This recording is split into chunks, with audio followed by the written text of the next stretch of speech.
Alrighty, guys, we are back. We are just underway here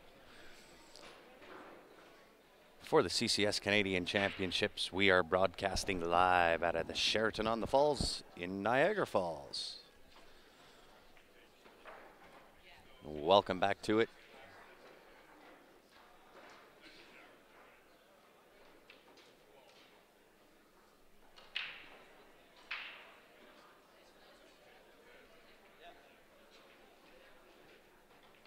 We have Stephen Halem, Joe Spence on the right-hand screen. We've got Ryan and Rod battling it out on the left-hand screen. Really good matches here. So I'd say to share it up, but I don't think YouTube gives us that option.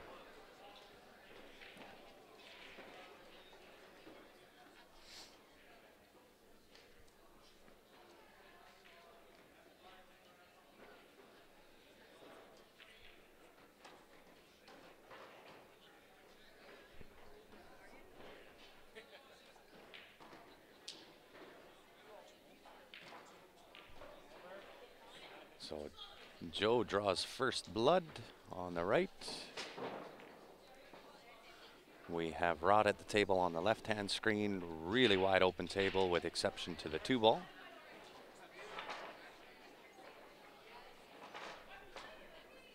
But I believe the 2 will pass down as soon as he gets rid of this 1 ball. That'll pass down into the bottom left-hand corner here. Todd, what's happening?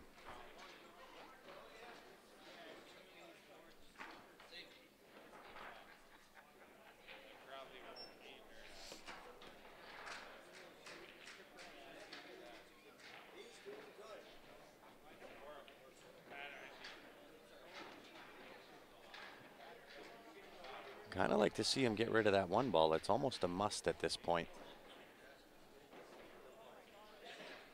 I might go 1 ball float across for the 5 to the top right. Give me some angle to go down for the 2. Gotta be big. Well, that'll give him the angle to get there.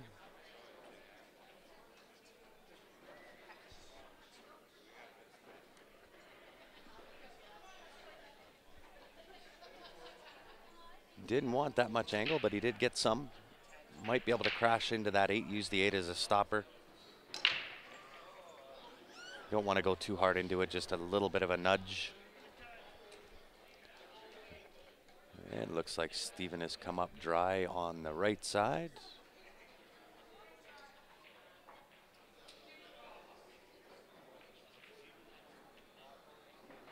Great shot. Now, does he have enough to push through on this 2 ball without getting that 15 in the way of getting to the 3 ball?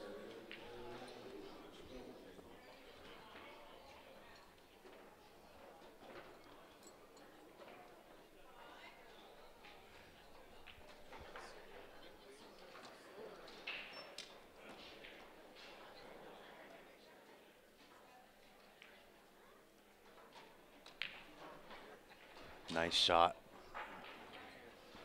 Well done. 3 into the bottom right-hand corner. Can either go back 1, or if he wants to draw with some bottom right, he can go 2 rails off the end rail, off the side rail for the 8 to the top left. What happened to Facebook? We're not sure. Facebook is doing some kind of a some kind of an update or maintenance or something. But it is all over the United States and the southern part of Canada, as well as a few other countries around the world. So it has inhibited us from going live on Facebook.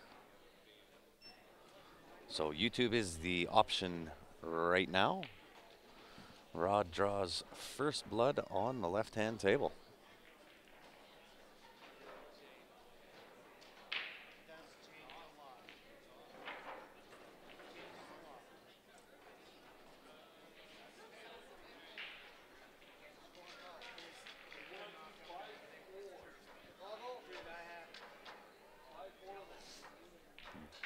Joe looking good on the right.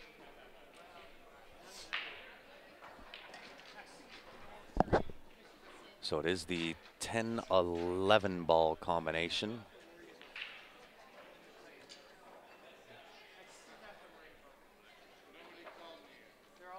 Oh, he's got the 11 straight. Even better. Even better.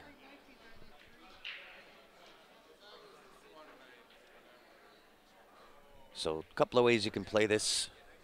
10 ball into the top left hand, out one rail, and your choice whether you want the 12 ball down to the bottom left or the 9 ball to the top right.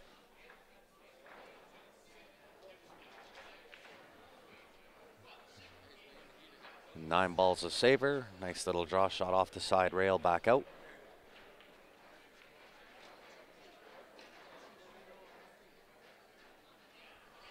And with that angle there, I think he might be playing this 8 into the side pocket. Nice little float up off the end rail, leave a little bit of angle.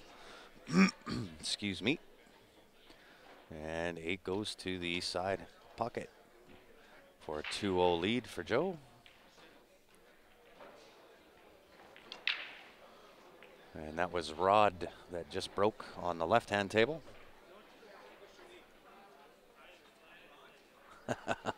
Navy beans and ham hocks for dinner. In that case, that one's better you than me.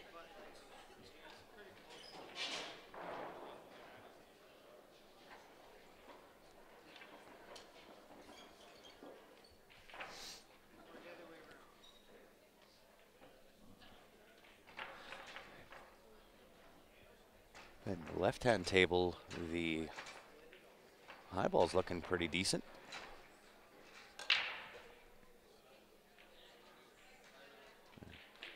And Joe comes up dry, but there is some work to do on this table.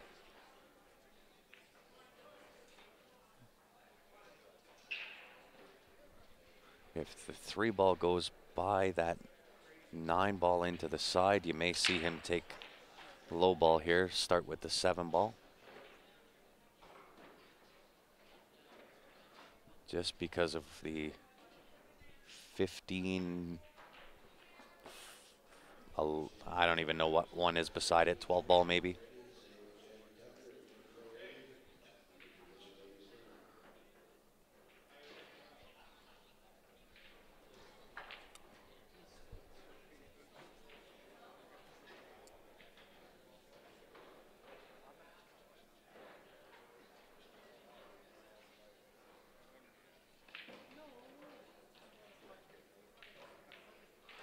So now I'm wondering if that's actually wired to the corner.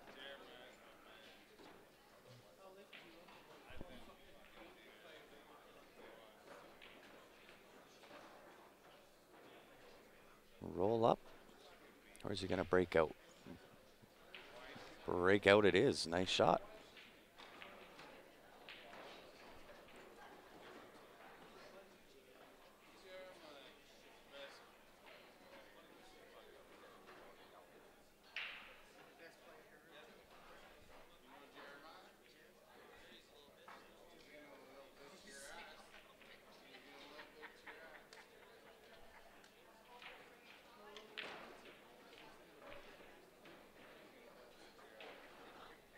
Why is a tournament at this level handicapped? The only one that's handicapped is on the, well, I guess both of these are because I didn't mark it on Stephen and Joe's, but Stephen has to go to 8.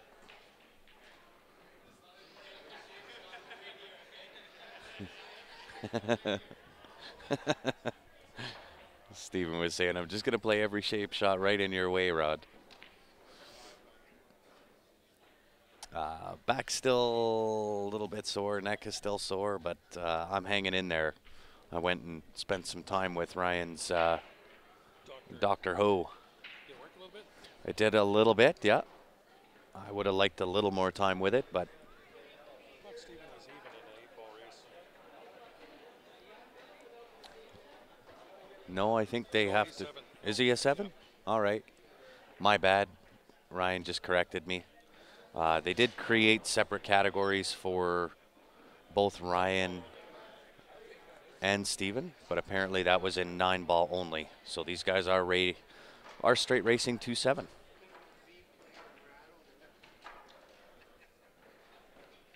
So all of the advanced division, they will race to 7. The B division races to 6. The C division races to 5. Ryan wants me to trade headsets, so you'll have to excuse the rustling sound.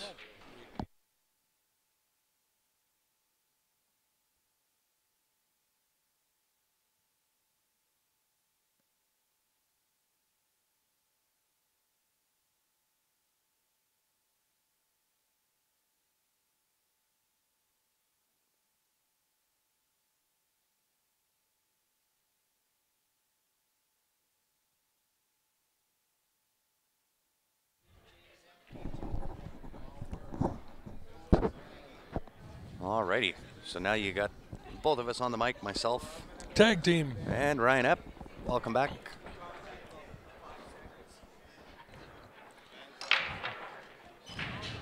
So I missed what happened on Steven's side.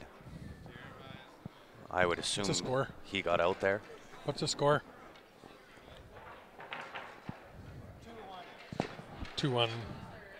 That's what I thought. And hello again, Mr. Orzel. The champ. At least you didn't say chump. I was trying to be nice. Yeah. You gave me drugs, so I have to be nice. Yeah. And I did bring your Dr. Ho back, but you might not get it. Well, it might be with me tonight. Mine. Okay. What table? I'll come over in about 10 minutes. Of course, I just put drops in my eyes. Well, wait then.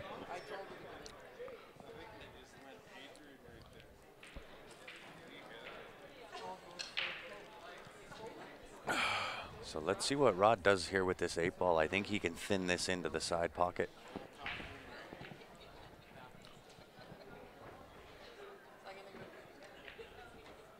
And he does. Avoids the scratch. So now he takes a 2-0 lead. We got Joe Spence at the table on the right-hand side. Yeah, he missed the comeback by Joe in that his last match. No, he won it. Well, no, he did, but he was down. I think it was 5-2. 5-2. Yeah. Yeah, he and did then well. 6-3 or something like that, somewhere around there. Ooh. He did well. No kicky camera. I didn't kick it. I stepped, and it's like right there. Shannon's making the camera shake. Ocean motion. We're actually streaming live from an ocean cruiser.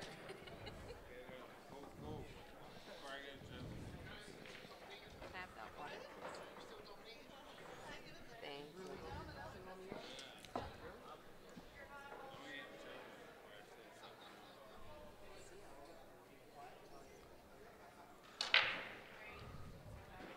And Ryan throws the cue ball off the table with the break. That's probably because Shannon was shaking the camera again.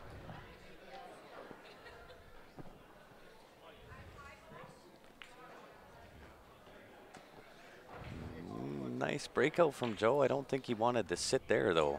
Kind of a bad hit into that 14 ball.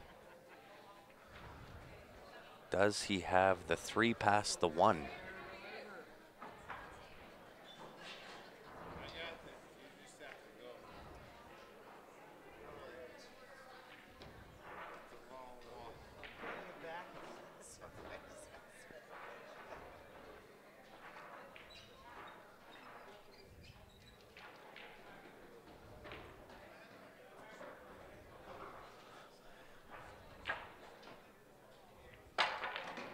Oh, nice jump shot.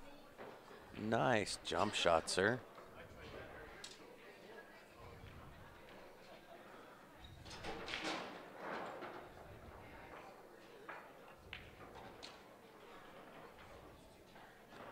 And on the left-hand table here, Rod is looking really, really good to take a 3-0 lead against Ryan Miller.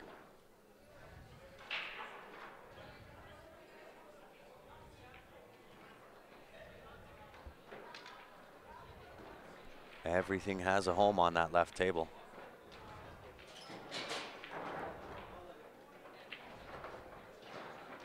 At this point, it's really a matter of controlling the cue ball, playing shape. What a nice shot from Joe on the right table.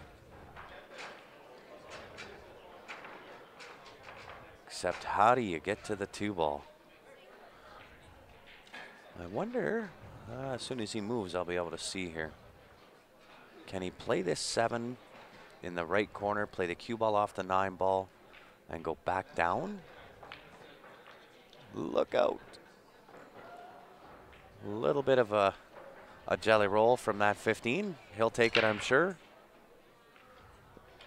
Now it's a question of the 8-ball. Can he go back and forth and underneath?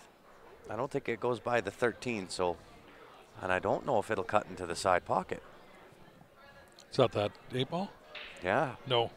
He's going to have to shoot this 2-ball into the top right and back and forth and almost dead straight to shoot that 8 into the top right-hand corner. And when you're a little bit hampered, he's somewhat shooting off the beach here. Must go into that side pocket. It doesn't look like he's putting a stroke on this at all.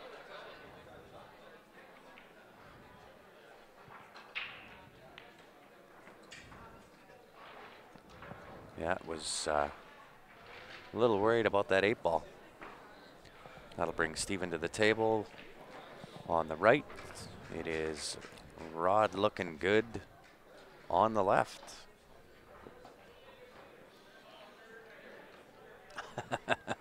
Ted, Ben did not win. He was taken out by Jeremiah Hampton.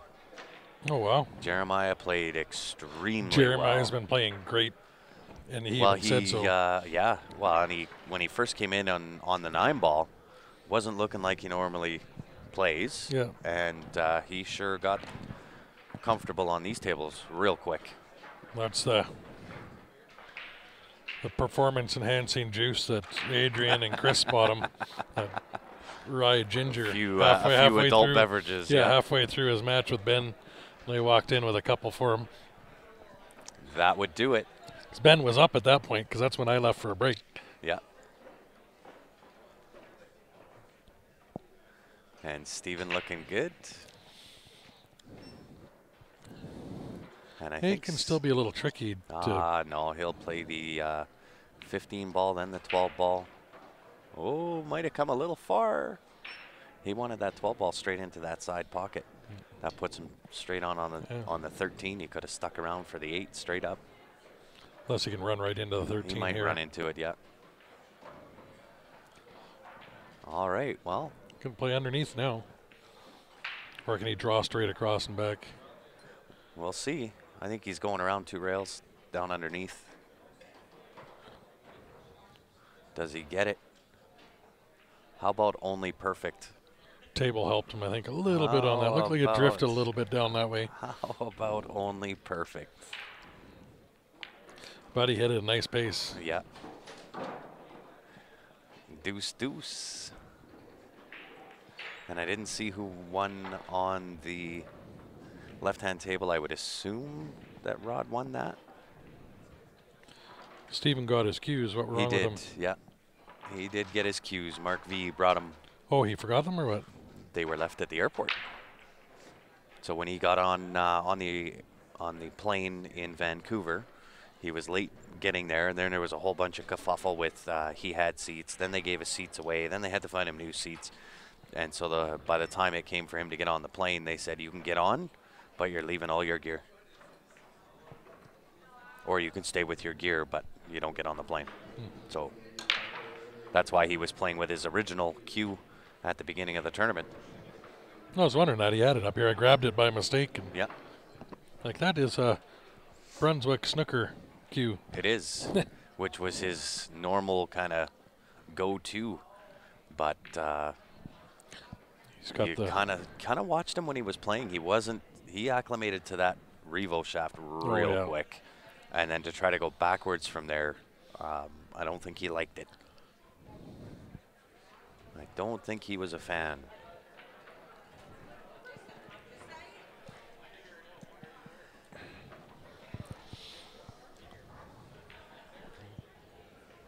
So Ryan Miller at the table on the left hand. I can't tell if he's taking the 6 off the 14 to push the 13 into the side. That's what he was looking at. So now he's got the 9 ball, but I don't know if he's got the angle to break apart that 14-15. Ooh, look at the juice Stephen got on that shot. I didn't see it. Oh yeah. That's The Revo. that is carbon fiber shafts will do that. Seemed to struggle with his old cue. He really did. Absolutely. One more each. We'll be tied again. You know it. What's happening, Neil? And I'd ask everybody to share the stream, but I don't think we can. You can. If some people can share it to some people's Facebook's working, it's letting us post to our page. But not go live yet. Yep. Because I just shut down and restarted it. Tried it? Yeah.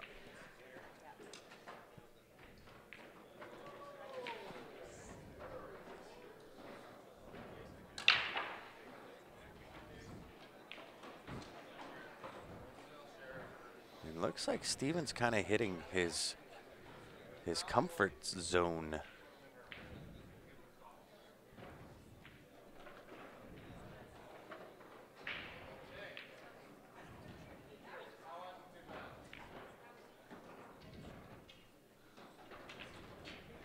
Now, is he taking this 6-13-1, 6-1, or 6 into the bottom left with a breakout on the deuce? Doesn't need to break out that deuce. It'll go into the top right. 6-1 combo it is. Now, I think he still has that 6 ball.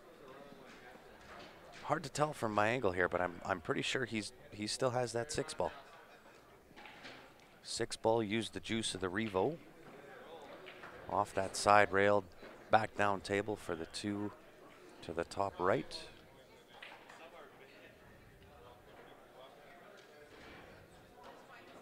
Look out. Now this will make it interesting.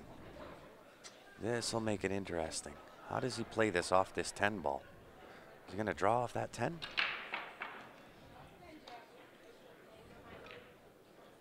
Oh, right in behind. That'll work too.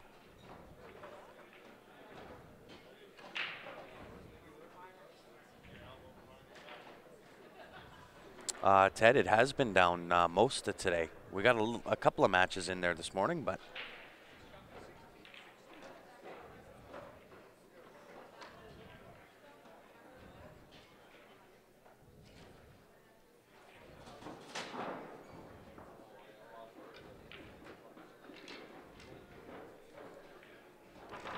what's happening, Gary Spence?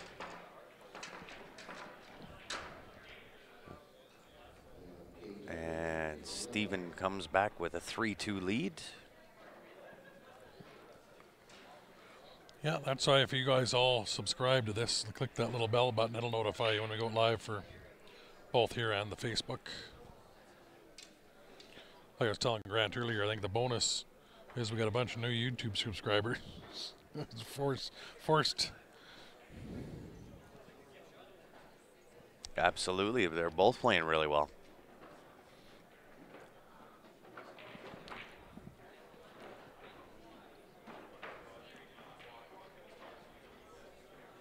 And it was good seeing you again there, Justin. Hopefully we'll see you back here at some point during the event. Not hearing anything. I think you said you're coming back Friday, if my memory is correct. Although that was at 3 o'clock this morning when you said that, so. 8-ball teams, I think, is Friday. Start Friday? Yeah. 9 balls. What is today? Wednesday. 9-ball teams I don't start even know tomorrow. what day it is. 9-ball teams start tomorrow at 2, so when I know I play. Yeah. Nope, not Ben on the mic. It is Grant on the mic. And Ryan. Indeed, and Ryan.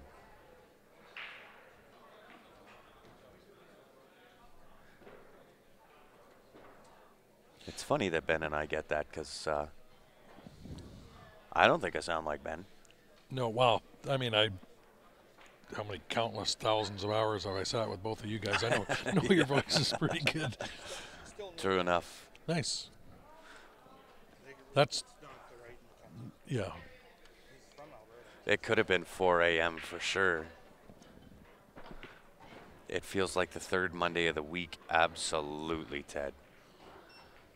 All right, looks like Ryan Miller can get on the board here on the left-hand screen. 8-ball cut back into the right-hand side pocket. No, I definitely don't sound like Ryan. I guess thinking about it, you and Ben kind of sound the same, but I mean, like I said, I spend so much time with you guys that I can tell the difference in a second. But Yeah. yeah, I know I can see where people get a little confused. Yeah, maybe same tone. You know what? I wish they confused my playing for Ben's, right? Yeah. That's what I want. Yeah. Of all things I get to be compared to with Ben, I get his voice. Yeah. Well, I guess not. The height is the other good one. Well, they probably won't compare me to Ben's height. He's only half the size.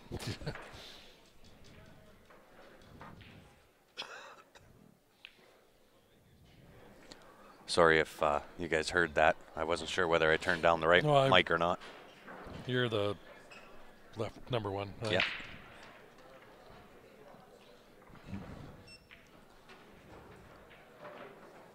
Also, not all sound is picked up by the mic. It all depends. Like it's, yeah. Yeah, it does depend.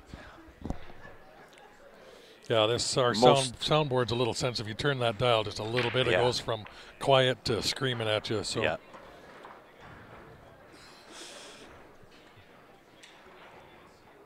This match is to get into the hot seat. Oh, sorry, no. This match is to get into the A final. Hot seats.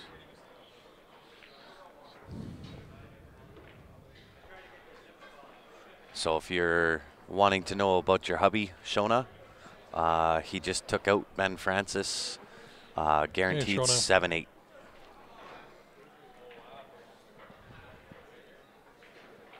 Yeah, Jay was saying he's feeling good and playing good. And I mean, to beat Ben at any time, you got to be playing good. Well, you have to be playing good in order to take out Ben.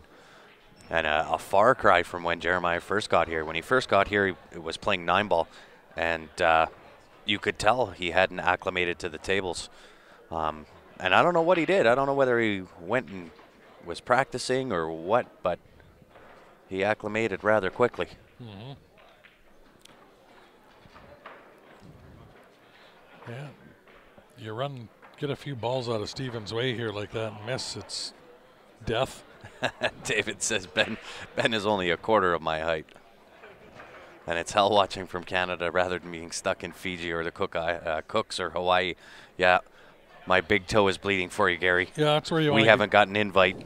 No, that's where you want to get stuck with. Oh, please. The only plane to come back, one of those Boeing 737 MAX 8s, so they just banned in the airspace everywhere, so you get stuck there for good. You know what? If somebody took me to Hawaii or any of those other places, I wouldn't care what plane was leaving. I wouldn't be on it. Did you guys happen to take a look at the card in the back of the seat to see the plane we were on the way here? No. MAX 8. Well, that's what Ted was saying. It was the same one that had crashed twice. Yeah. Now they're no longer flying in Canada or the U.S. and a bunch of European countries. They've been banned. Yeah, David, that's more or less the difference in the upload capacity of what YouTube has versus what Facebook has. Because it's the same equipment, it's the same stream, the same program, but the picture quality is always better on YouTube than it is on Facebook. And you can set the resolution you're watching in. You can go into your settings and up it, which will look even better. So make sure you guys are watching in a 1080p. Yeah. There is some settings on there, and I forget who it was that had mentioned that. It was Mike Isaac earlier said you can change your settings on YouTube, and it'll make even clearer picture. Especially if you're watching on a bigger screen, YouTube's definitely better. Yeah. Well, with YouTube, it gives you the ability to Chromecast, and you can watch on TV. Or if you that'll at least pull back on TV again. Yeah. Well, and like I got the new smart TV at home. It's got the YouTube app right on it, so yeah, you can. It was a nice little shot from Ryan Miller on that left-hand table. Ooh. That was no easy shot. That was a ball width for that pocket. Steven, not happy. He tried to go by that one and underhit it, and it just touched it, frozen. Yeah. So I'm wondering. He's got a good safe if he kicks off and sits on the 5. He's going to just hit the 5, yeah. Uh-oh.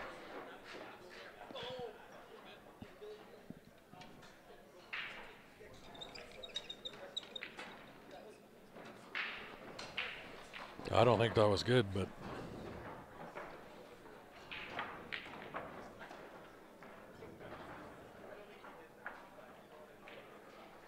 there you go. That's how it's done. That's, Looks like I mean, Ryan's going to use this 13 to stop this cue ball here. Nice shot. Gives it to him. Indeed. Ryan Miller making it tight.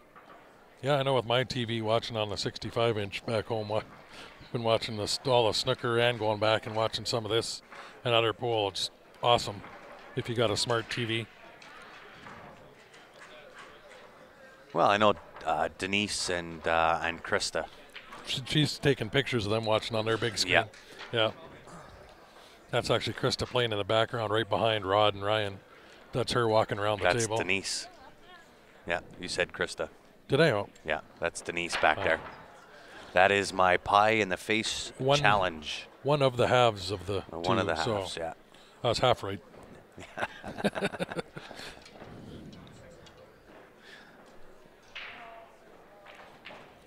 Well, we'll give a quick shout out here while these guys are making up their minds to the T3. Hopefully we'll have them here soon, guys.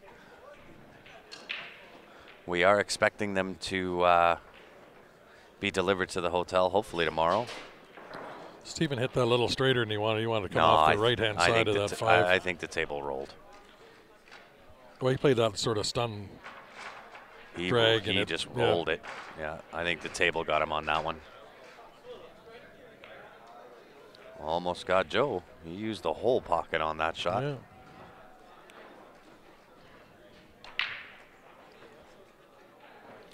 I don't know. I think I take that 15, go back and forth. The 11's a little steep.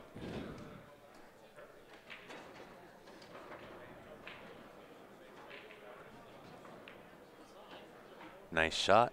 That'll give him perfect. Hitting a stick, hitting a stick. Joe Spence brings her back tied. 2 more each and we'll be tied again. Yeah.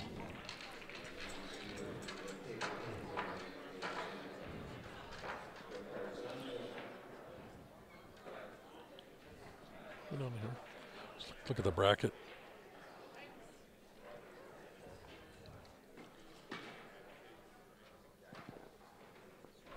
Oh, that was that one. It's this one. They are running behind. Oh, I just seen if we had one more match tonight. We do, don't we? That one at 10:30 is the A-side final. Yeah. Well, and then there's over here. Oh, that's 9 a.m. 10:30 p.m. Nope. 10:30 is the last match start time. Oh, there you go. All right. One more match after this. I was just trying to see what time I can go to bed.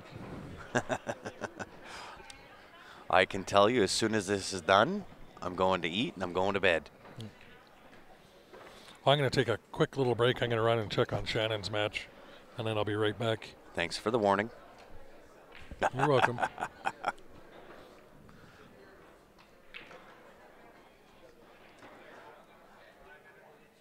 Alrighty, so I've got you covered here, guys. Nice shot from Mr. Spence.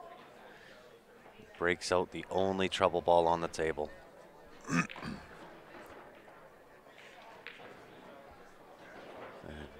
Ryan looking good also on the right-hand table. Everything is open, everything has a home. He's looking good to make that a tie ball game as well.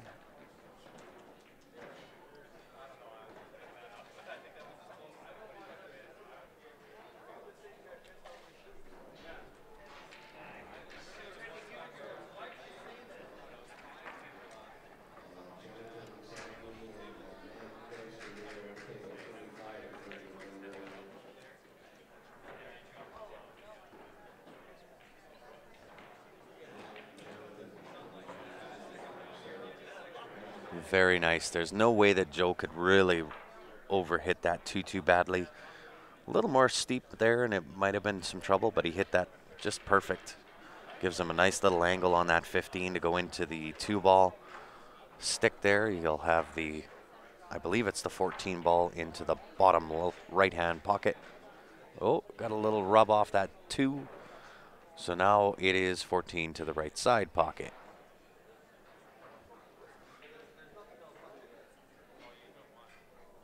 Slide down table, 10 into the top right.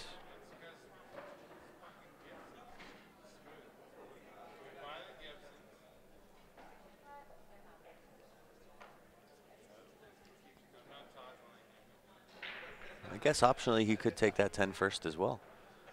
Might even be better given where the 8 is. Take the 10 ball, come up just about second diamond, 14 to the left side.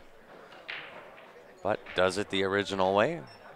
Now do you draw under the 6 ball or go draw straight back? Under the 6 he goes. Well done.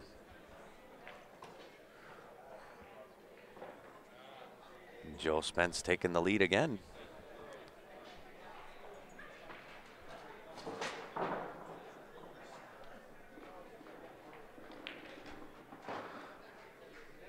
Did I miss a game on Rod's side?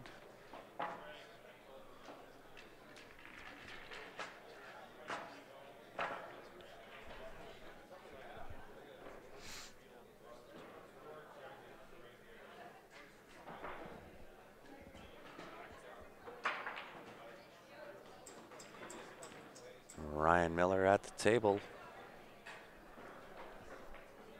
A little bit of a trickier shot here.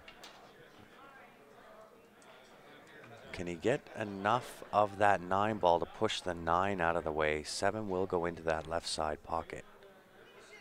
Although if he doesn't stay on that side, things can get tricky. Oh, got to make the 5 first.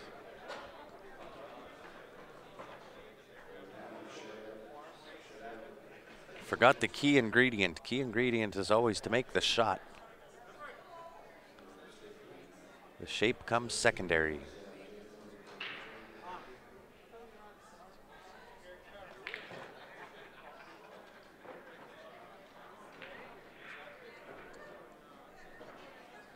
A nice little seeing eye shot from Steven there.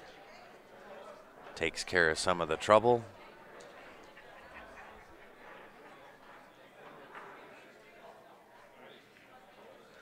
May change his mind and go 13 first.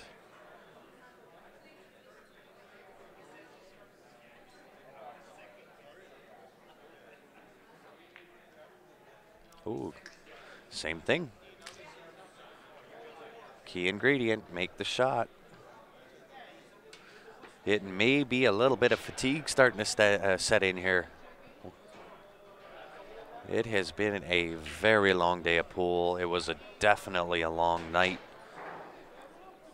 Was Joe, Steven, Ben, and Eric all up playing some money matches last night until about 3 o'clock this morning, maybe 2.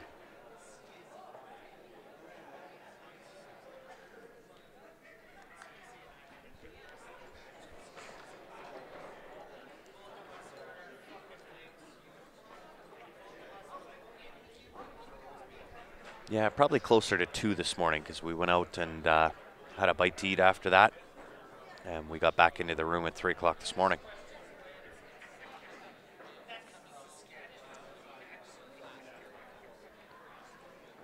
Oh, yeah, Rod was there too. Yeah. Well, and Rod was there. Justin was there. I can't remember everybody else that was there. Oh, Danny Gombach was there.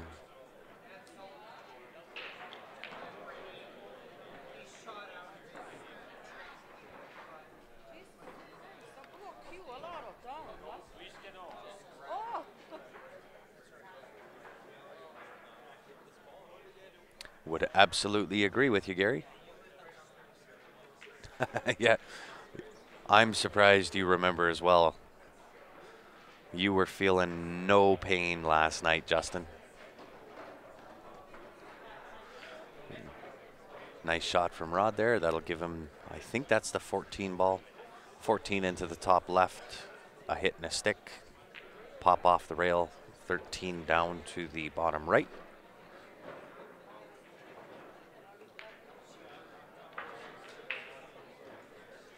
And that will put the 8 into the top left-hand corner.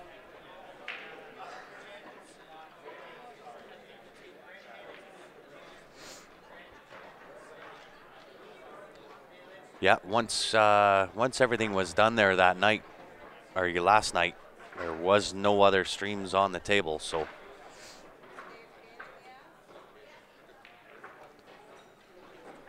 Yeah, you will, Justin. And Rod takes a 4-2 lead over Ryan Miller. That's no easy feat. And no matter what, you cannot count out Ryan Miller. And Joe Spence looking really good to go up 2 on Steven here.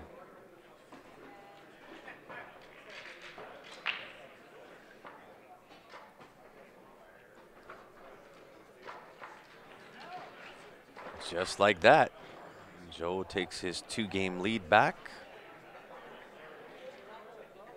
And we'll give a quick shout out to Jam Up Apparel. If you haven't done so already, guys, go check them out, jamupapparel.com. Some of the latest, greatest designs when it comes to pool wear, whether it's team wear, personal wear, men's, ladies, kids.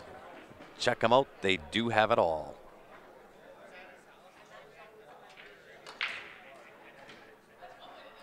You know what? At this level of play, you really can't count anybody out until that last 8 ball's down.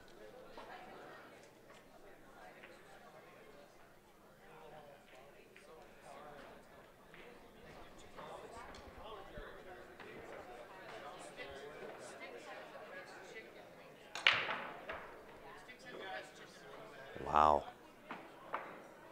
Does the 13 go? He's willing it. Tried to use the body English to get that 13 ball to drop.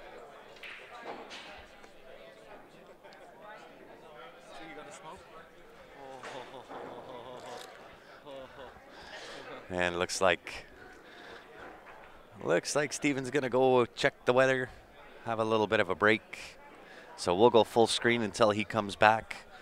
We'll watch Ryan and Rod battle it out. What are their Fargo rates? Stephen Halem is 747 the last time I checked. Ryan Miller does not have a Fargo rating. I don't know about Rod. Joe Spence is around that 700. Maybe 720 for Joe.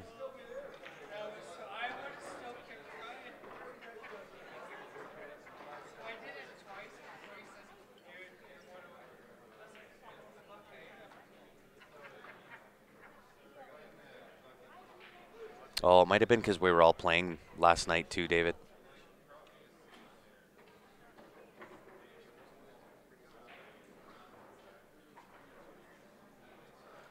Yes, Ben did end up losing to Jeremiah.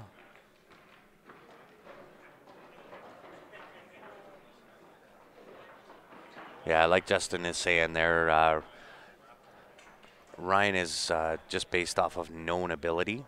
And there are 2 8s in this competition. Ryan Miller is one, Stephen Halem is the other.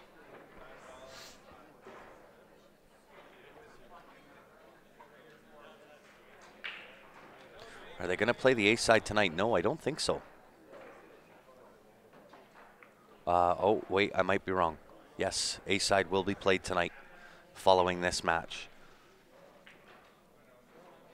So it will be the winner of the left table playing the winner of the right table.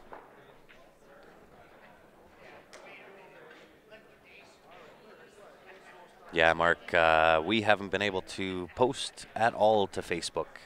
And that's all over the United States, all over southern Canada, and a few other countries around the world where Facebook is not working. Now, we don't know whether it's scheduled maintenance, unscheduled maintenance, or something else.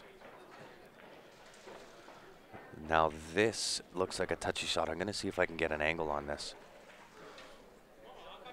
Oh, he's got the slightest bit of angle on this 12 ball down to the bottom right-hand corner here. So he's going to have to really, really have a good weight on that cue ball. Pot this 12 ball into the bottom right and just up enough so he can put the 14 into the side pocket.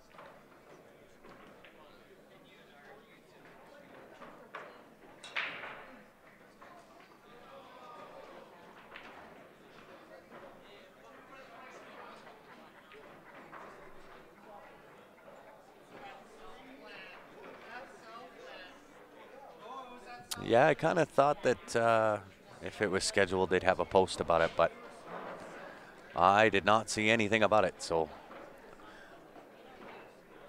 14 middle left, cue ball off the 1, just graze the 1, and send the cue ball to the right side of the 8 for the 8, either in the left side or the bottom left pocket, because I don't think you're going to try to play through it.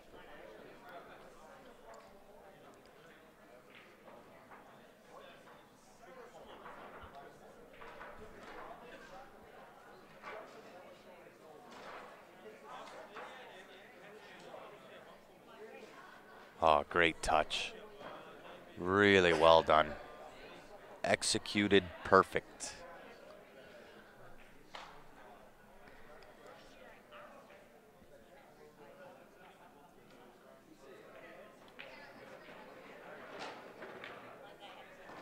Beautiful, sweet shot.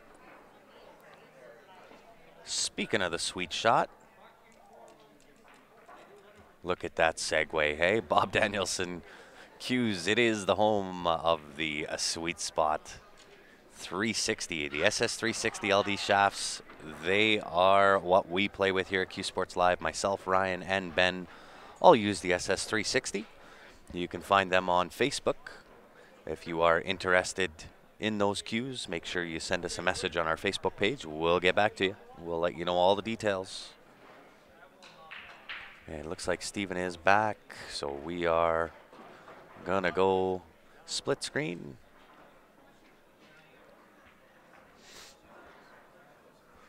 $11 ball breakout, and look at that, everything just gets out of the way.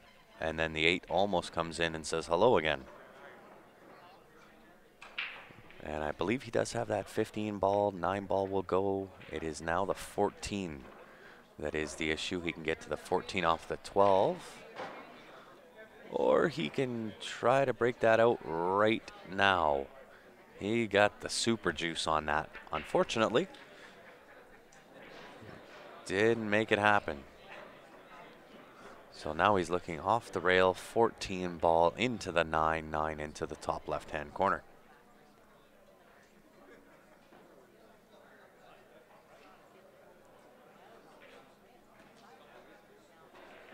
Oh, he's calling the 9 ball, pushing through on the 12, or the 10 ball.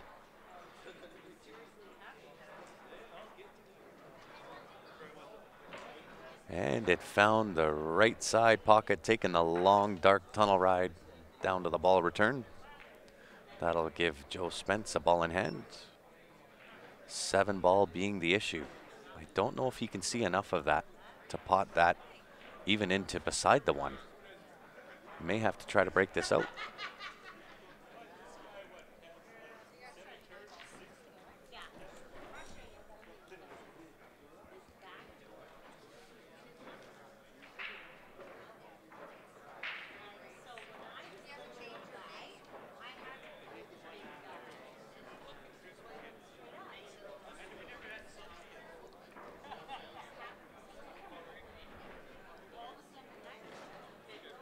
The SS 360 Super Shaft indeed.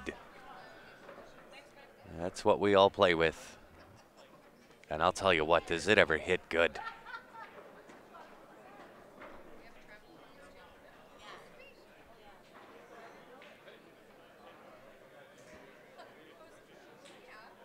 Very, very tricky. I think you got to use the 5 ball. I think he's right. I don't think I'd want to use the 3. It's in a little bit tight. Use the 5 ball into the right side pocket, draw into that 7. You do have the 4 ball as a saver, as well as the 1 ball.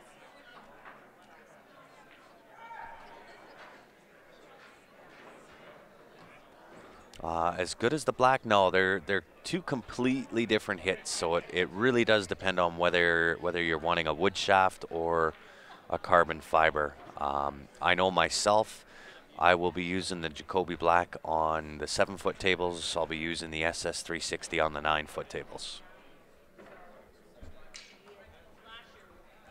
But it really does depend on what you're looking for in a shaft.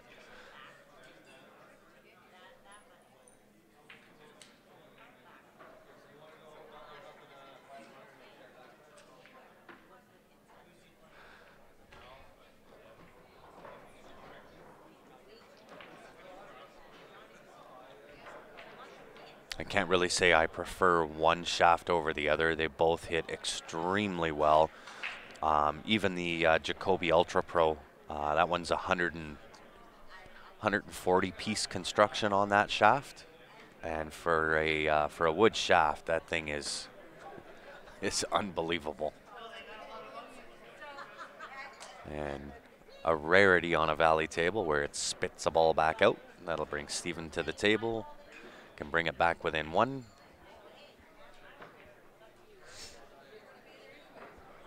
And it looks like the guys on the left side are taking a break. And just as I say that, I think Rod's walked back in the room, so I'm just going to leave it here.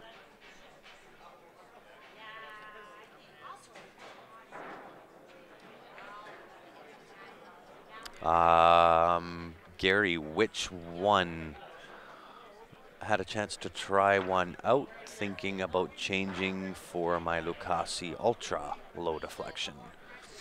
Which one are you talking about? Was that the Jacoby Black, the SS 360, or the Ultra Pro?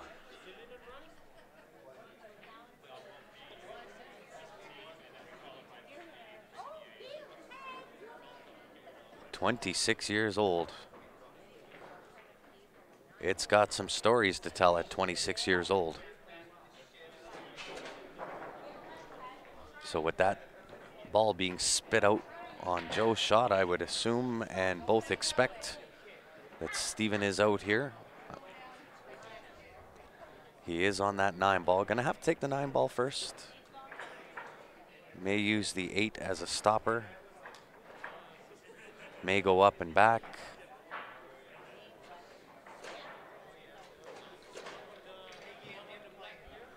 I think he's feeling a little bit frustrated, perhaps a little tired, would be my assumption there.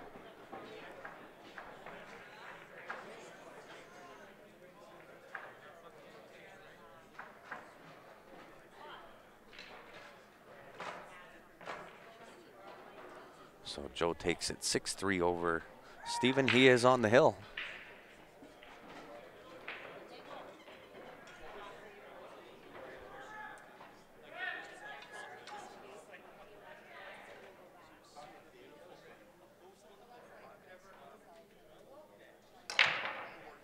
SS 360, good choice. It is very well named at the sweet spot. It hits extremely well. I quit for 18 years. Well, welcome back. How long have you been back for?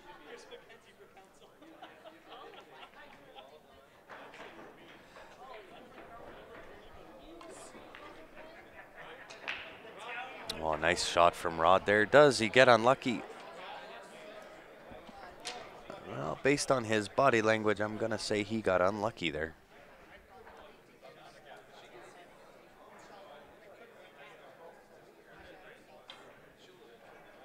You've been playing for 2 times 26.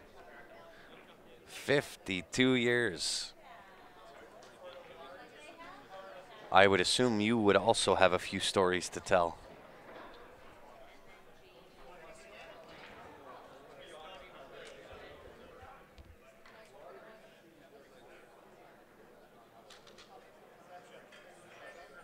Oh, very good. 2 years back. Welcome back. Yeah, this is not the Stephen Halem that we're used to seeing. But as I said, himself and Joe and a bunch of other guys were up playing some money matches until 2 o'clock this morning and then been playing pool all day. So I would assume that fatigue is starting to kick in. It definitely is with myself. I'm not my normal self on the commentary right now, but I'm here.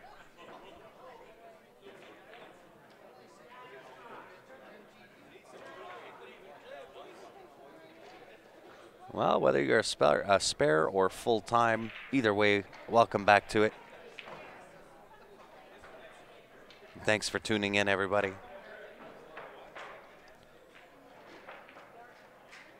It's really good to see we've got 140 people on YouTube. With 140 on YouTube, I couldn't imagine what our Facebook would be at.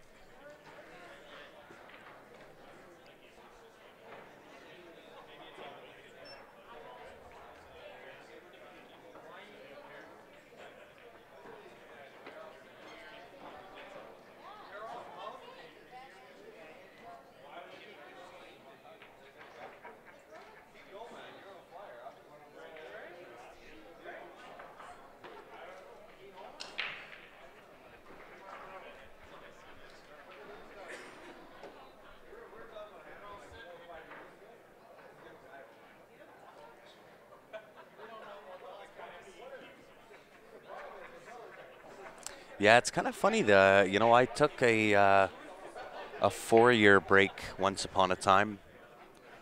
I've been playing since I was 18. I'm 44, so 26 years. I took a 4-year break, so 22 years in the game.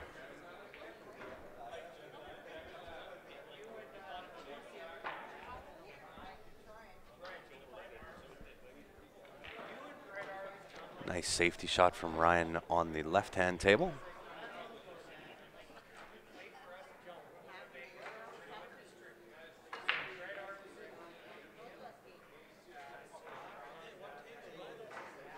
Oh, hey, thanks, Justin. We certainly attempt to do our best. I understand there's some that are disgruntled out there because it's been a long day of having no commentary. It does get a little bit tough, and hopefully everybody understands. We do like to try and play in as many of the events as what we can. We are pool players, obviously varying degrees of pool players, but we are pool players nonetheless, and we like to support the event as much as we enjoy doing the commentary on it. So hopefully people can understand that, and when all three of us are playing, it does make it difficult to always keep somebody on for commentary, but we'll make it up. What we lack in quantity, we make up for in quality.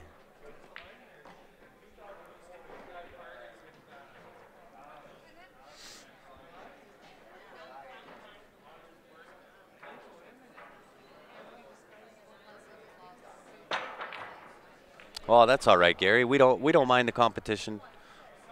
We're a fan of the competition. I think it keeps everybody honest with the level of competition that's out there right now. But again, right, we do our thing.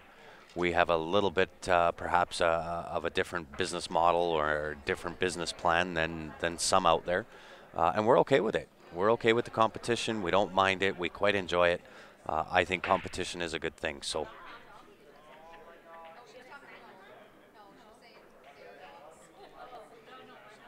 Absolutely. The live stream's also good for some learning and picking up little things here and there on table mapping and so on and so forth. So why does Stephen and Ryan only go to 7? Their race to 8 was only in 9-ball because 9-ball was a joint event. So you had A players, B players, C players. Ryan and Stephen were above that and had to go to 8. But in 8-ball, the advanced play advanced, the Bs play the Bs, and the Cs play the Cs. So That's why they only have to go to 7.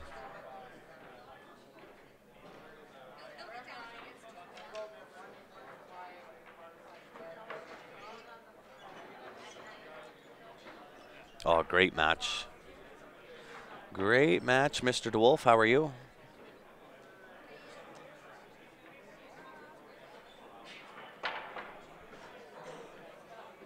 You quit for 14 years. Wow. That is a definite little bit of a break.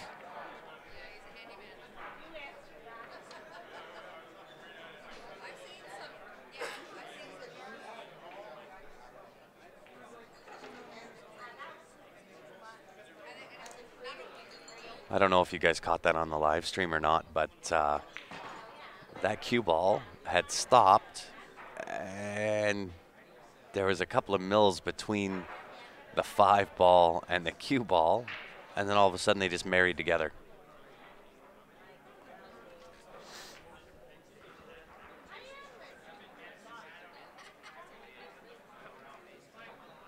Travel Lodge in Abbotsford, enough said. You are correct, sir. My sincere apologies to you.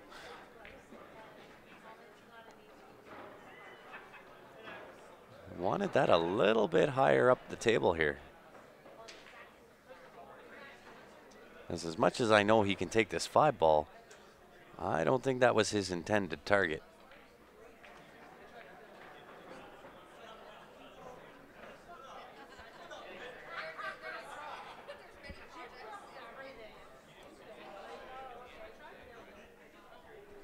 Absolutely, Gary. Come up, let us know.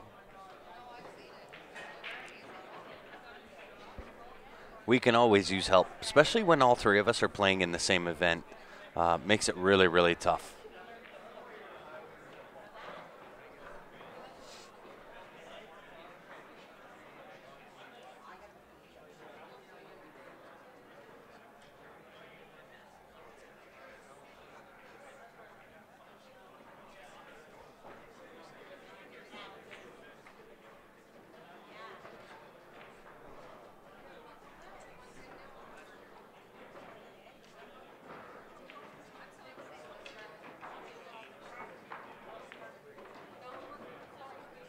And Stephen looking good on the right to bring this match 6-4.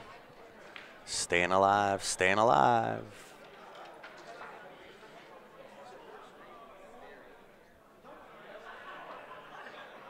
Thin in on the 4 ball for Ryan on the left-hand table. All the way up table, back down again. Nope, tries to feather light it, and that is sometimes the issue when you try to feather light those balls.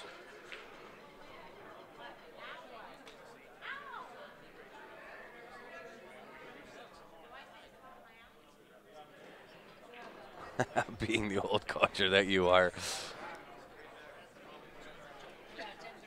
I'm probably not as old, but my body feels as old.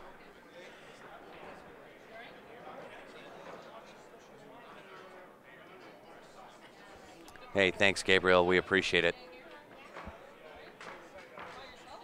We certainly put in our efforts to always do the best job that we can.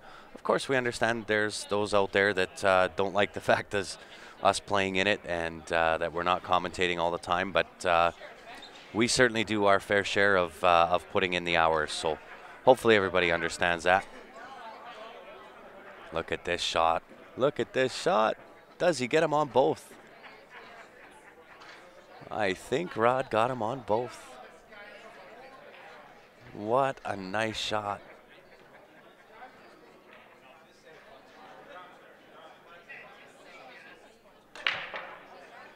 I think Ryan's reaching for the short stick.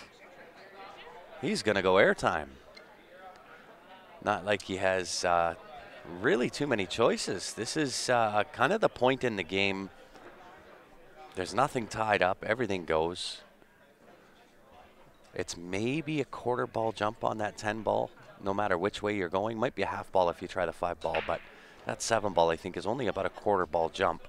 And this is the point in the match where you kind of have to just kick the door down. Say thank you, but this game is mine.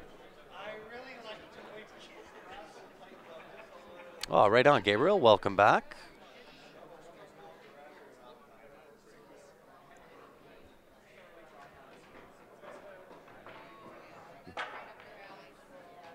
Ah, nice shot. Really well done. And just by the way he kind of poked that ball, I kind of figured it was only a quarter ball jump. So a little bit easier than having to go full ball. So 4 ball into the bottom left. Check out the side rail and back out again. 5 ball into the left side pocket.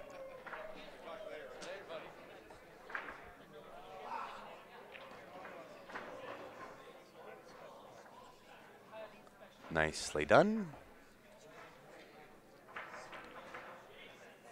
Now the question is, can you use that 10 ball to stop this 5?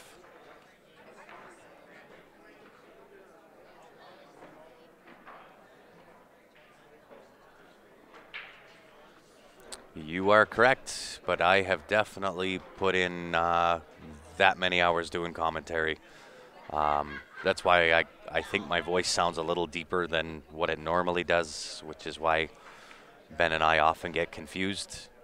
When you put in that number of hours, it certainly takes its toll on the voice box.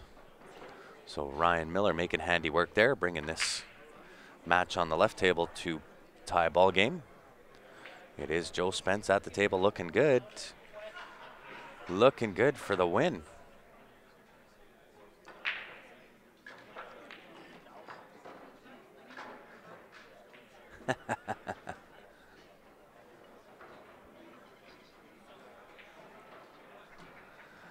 There is your winner, Joe Spence, taking it home.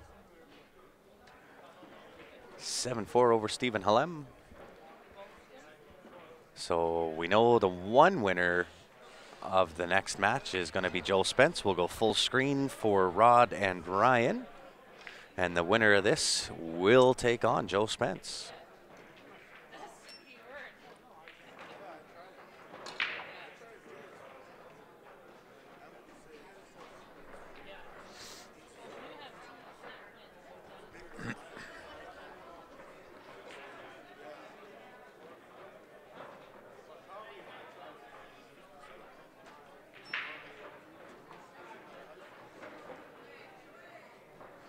So I'm going to see if I can actually get us in a little bit tighter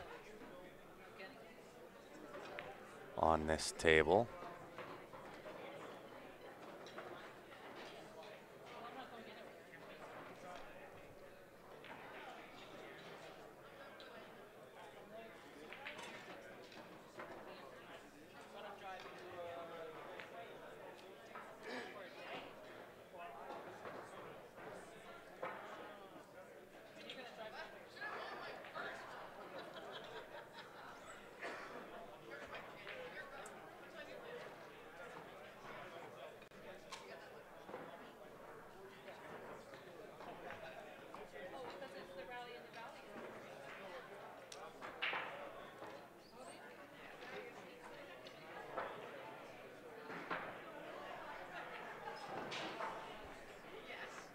My zoom on this screen seems to not be working.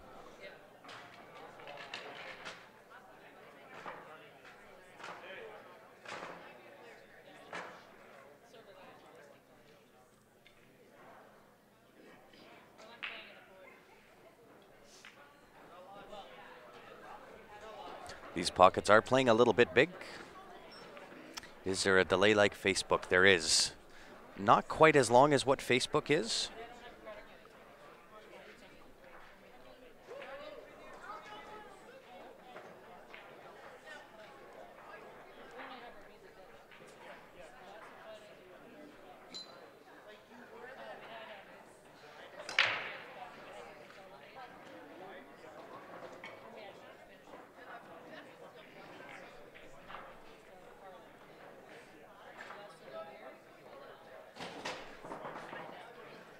But it is definitely still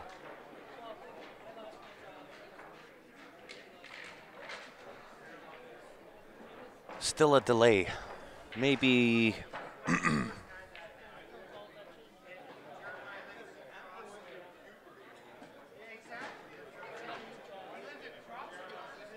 About a 10 or 12 second delay.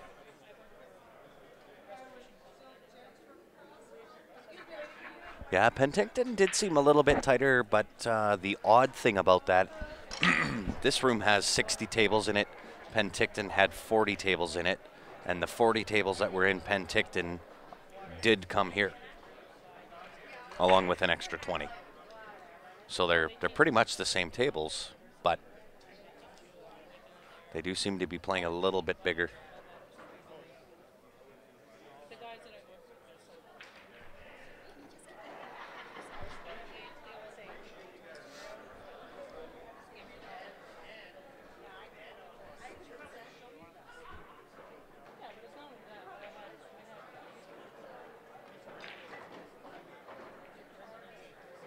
Gotta go a little bit. You wanted that 2 ball next.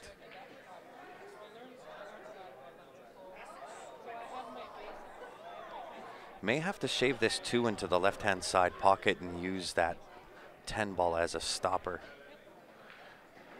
with the hopes that it either clears out of the way of 7 or puts the 7 in the pocket.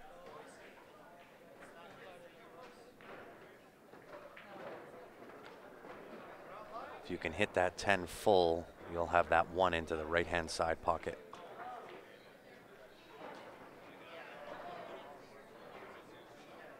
Uh-oh. Did he get there on the 1 ball?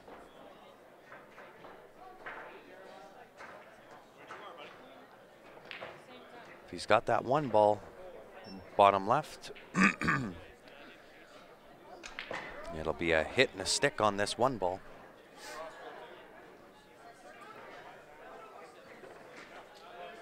Wants to have that angle on 7 to come out 2 rails, or draw off for the 8 cut into the right side pocket. Might have to draw here. I don't like that 2 rail out, not from this angle. Draw out, and you can either play that 8 to the right side or 8 to the right top corner.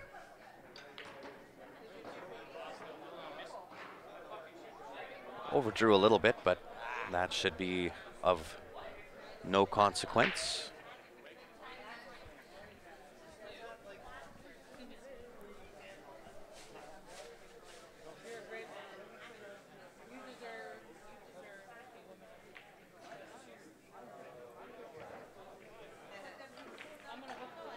And Ryan Miller takes his first lead of the match.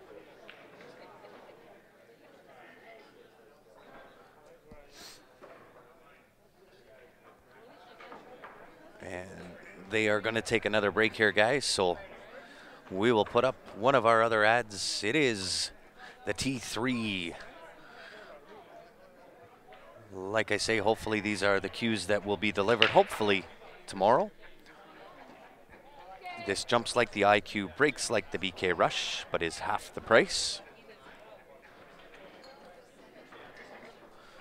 And while we're at it, I'll see if I can take you guys on a little bit of a tour around the room here. Kind of show you what's what.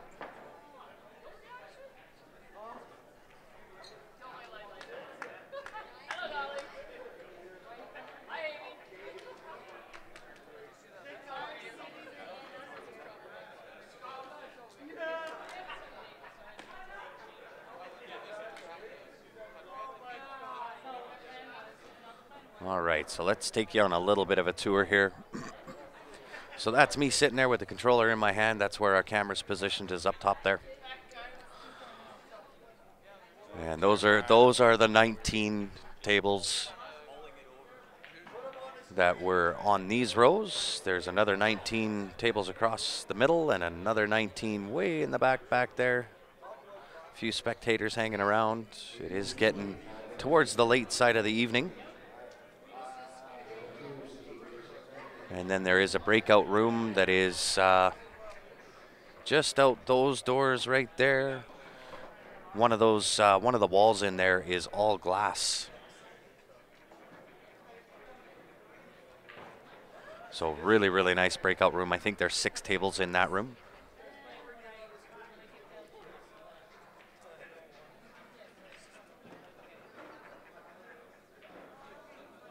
Hey, good night, Mark. Thanks for tuning in. You want one of the T3s?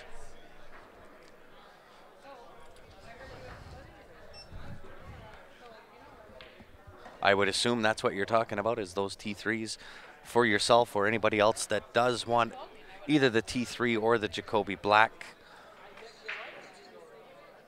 Just send us a message on our Facebook page and we will let you know exactly how we can make that happen.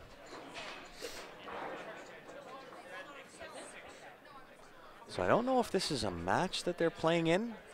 This is Jeremiah Hampton, Stephen Halem. I don't know if this is actually a match that's going on. Let me check.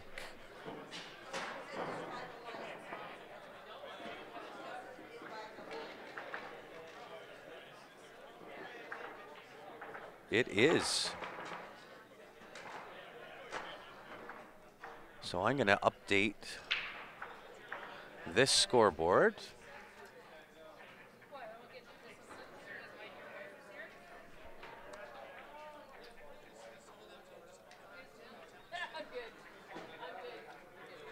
And I think that was Jeremiah that won that first game.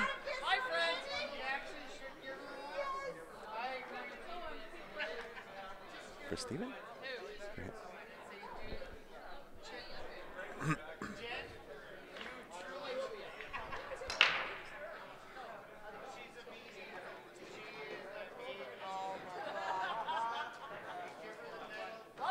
Stephen up to break. Looks like Rod is back from his break, so we'll go back to the good old split screen. Stephen with the break on the right-hand table. Does make a ball, but is in a little bit tough if he wants low ball.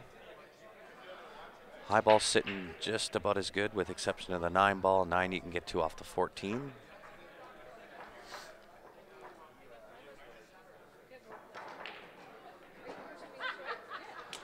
I don't know if he meant to go off of that ball.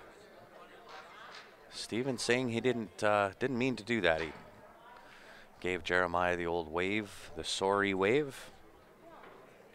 Didn't mean to do that. Good show of sportsmanship.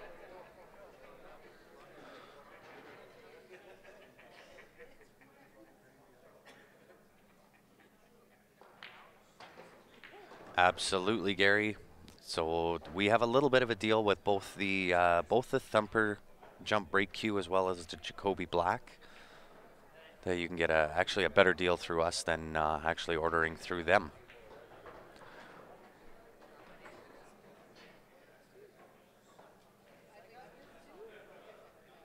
So if you do want the information on them that involves cost, how to get it, all of the particular details of it, just send us a message on the Q Sports Live Facebook page. We will get back to you with all the details. And that is not going to be what Stephen wanted. He wanted to be a little bit short of that 4 ball. Wanted that 10 ball. May have to jump this 10 in.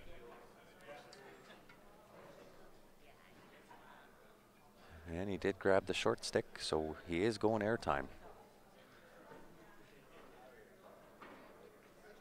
It's a matter of whether he's going for the 10 into the right side, which is going to be the back cut,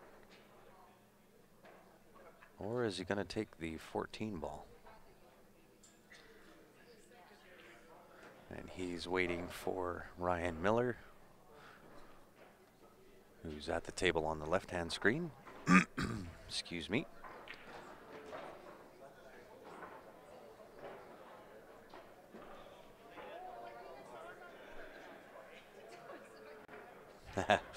That's all good, Gary. I was picking up what you were putting down. So it looks like he is going 14. Excuse me, guys. My voice is starting to go on me.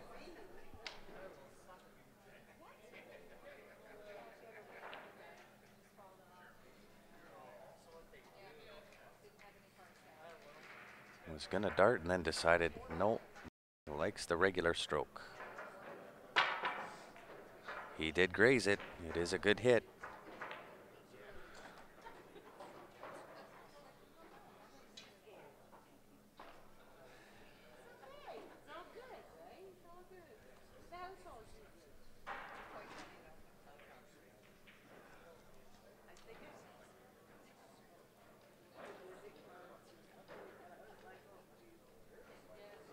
So that'll bring Mr. Hampton to the table, and the way he played against Ben Francis, I would say this is going to be a 2-0 lead. Jeremiah over Stephen.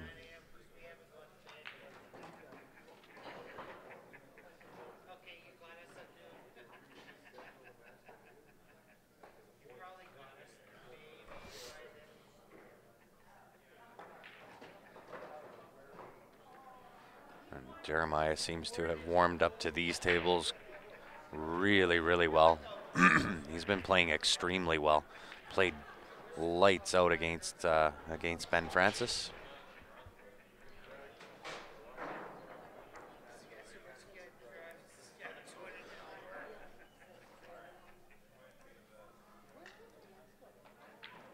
You got that correct, Gary Spence. This is for the 5-6 spot.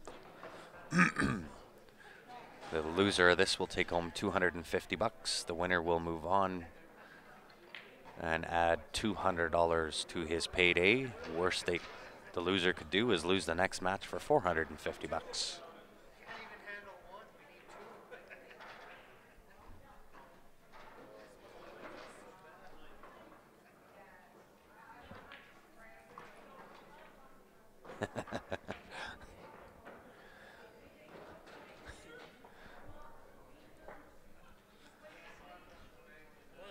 It was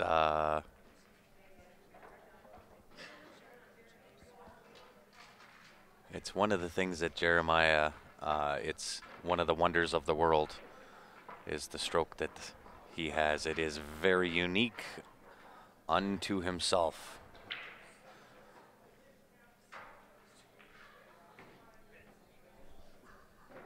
Anybody and everybody in Calgary knows the Jeremiah Hampton stroke.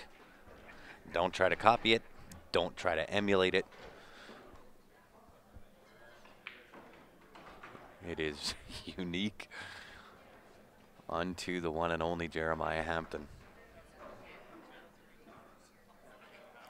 Fargo does not recognize anything with the CCS.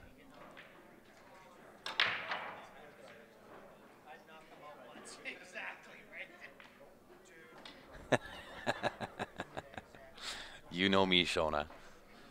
I don't know if I'd call myself polite or politically correct.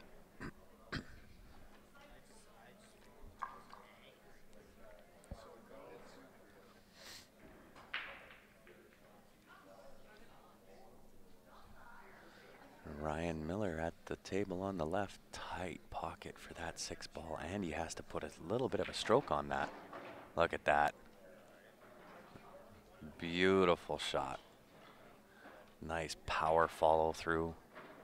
Gives him that 8.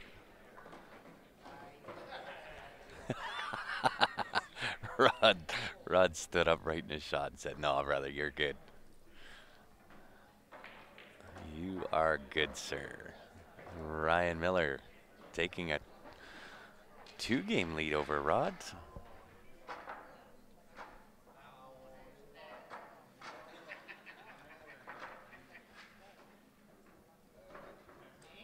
The only way to do it through league, Gary, is you actually have to run on the LMS system, which is the system created for Fargo rating. But CCS will not do that. I don't imagine that you're going to see VNEA do that. Probably none of the other leagues are going to do it. Only reason that BCA does recognize the Fargo rating is the deal that they struck right at the beginning when Fargo was created.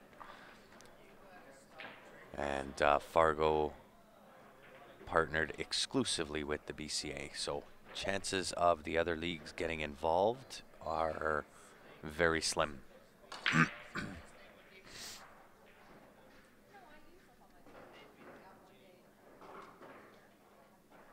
Yeah, just because you're using CompuSport does not automatically mean that it goes into the Fargo rating system. They actually have to be reported.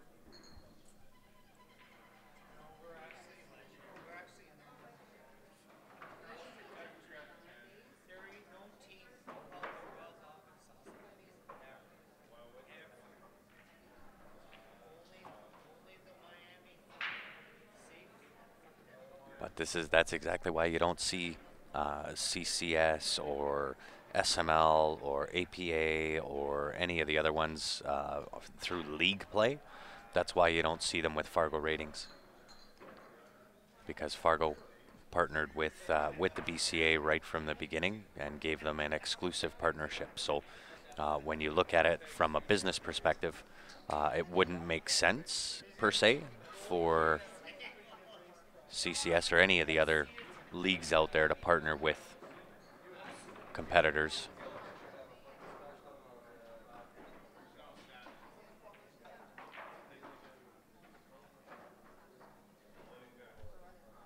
There's an element of truth to that, I would assume. I wouldn't say that they're completely useless, but they will never be a unified system. Nice shot from Steven there.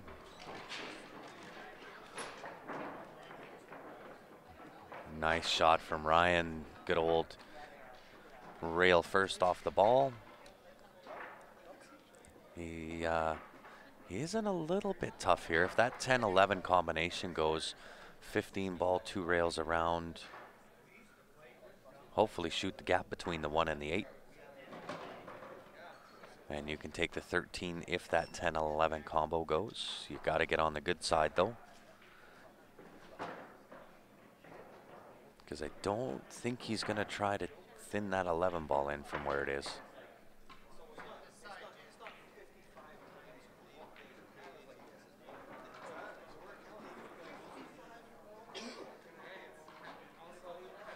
Yeah, and that's one of the other issues. I mean, submitting false reports or false games or false matches, that falls on league coordinators, tournament directors, so on and so forth. So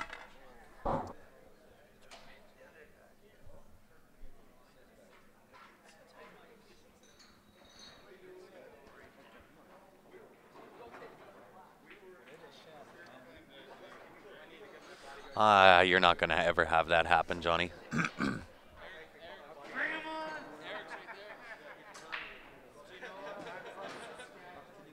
I don't think BCA is going to try to force their hand, because you are going to make a lot of other league operators angry, especially those that are dual sanctioned, where it really is not of particular benefit for them to use Fargo, because I mean, that's direct competition, right? But who knows, right? It's that's only my opinion based on the knowledge I know, and that Fargo Rating did partner with BCA, gave them an exclusive partnership, which is why everybody else that wants to use or wants to submit to Fargo, all other leagues have to use the LMS system.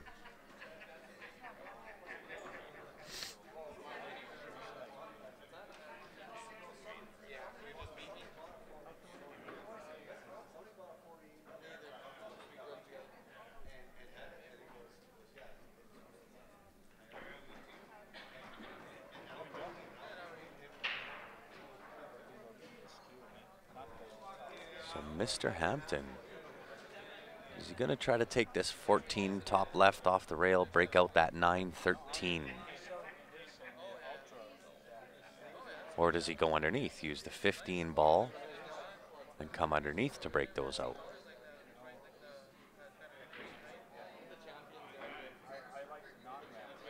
I think I like using the 14 ball here, because if I can get direct in on that 3 ball, then 15 ball is always there as a saver shot. Look out. Did not want that kind of a rub.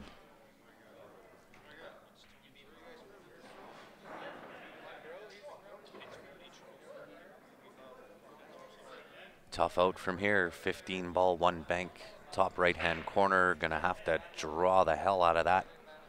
Try and get back for shape on the 13 into the same pocket, but also have angle to break out the 9 and hit and hope from there.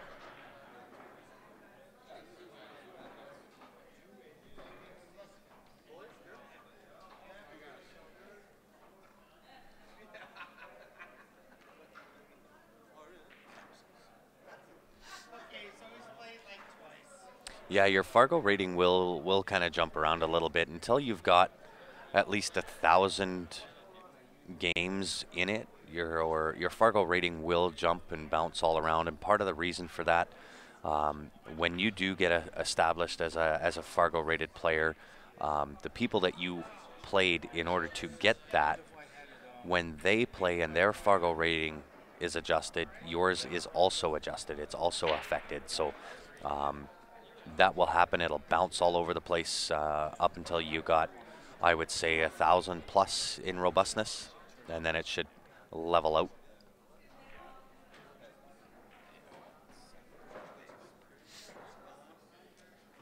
So Stephen at the table, if he can see that, I think it's the 2-ball. 2-ball with a stopper on the 9 or breakout on the 9-8. Very nice. 3, 4, 7, 8.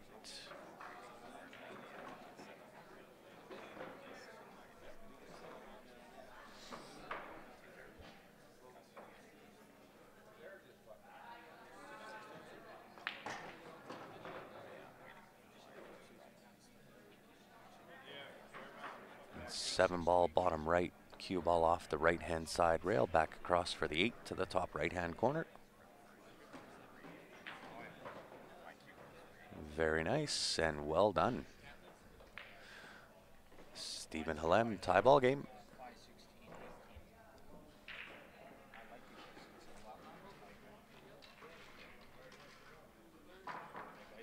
I would agree with you, Gary. Insurance balls are always good. And I honestly think with that bank shot from Jeremiah there, I think that was actually going, but with the roll on the table, I think that held it out a little bit. And nice shot from Rod there, gets onto that 2. I think that'll break out that 6 ball from there.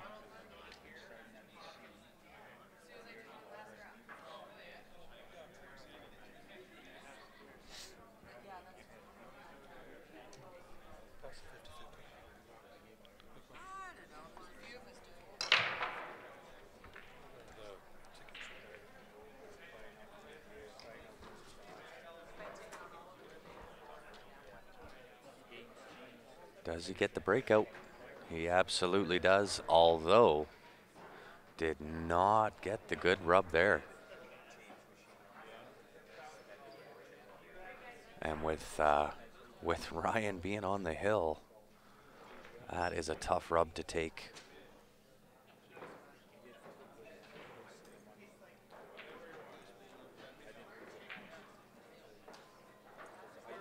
What do you do here?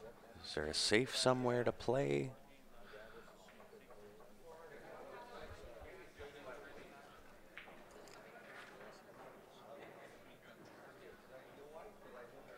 Yeah, I think you got to go for it here. Bank the 1 ball.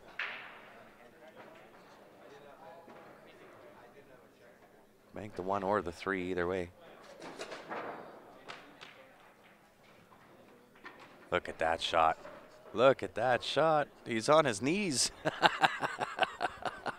He's on his knees praying to the pool gods to keep that cue ball out of the right-hand side pocket. I love it.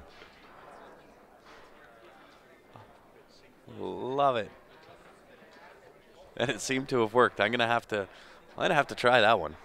I don't think I've ever got down on my knees. So that's what we're doing wrong. We got apparently down right in the middle of the apparently ball rolling around for the leave. Gotta get down and pray to the pool gods. I'm gonna have to use that. Look out, guys. I now have the secret. That could be dangerous. Nice draw shot from Gary there or from Rod, sorry. To keep himself in it to win it. Just the 5-6 spot. To keep himself in the game. What a shot from Rod. That's how you pray to get it done.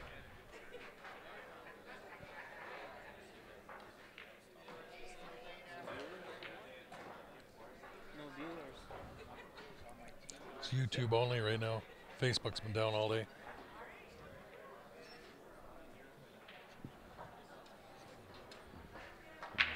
Rod got the job done, getting down on the knees to pray to the pool gods. Oh, and he's breaking. So And he's break and run, breaking, it's yeah, still absolutely. You bet. Fade a break, run it out. Steven jumping. Steven is going airtime. And shot the eyes off of that ball. Shot the eyes off of that. I think that one, that jump cue that he's got its own aiming system. It's not yours he's using? No, Joe was using mine.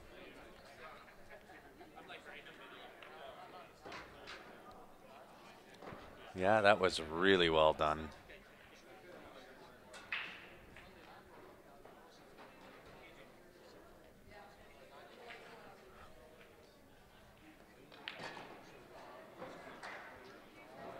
Look out, 11 I was ball. gonna say a little juicy there.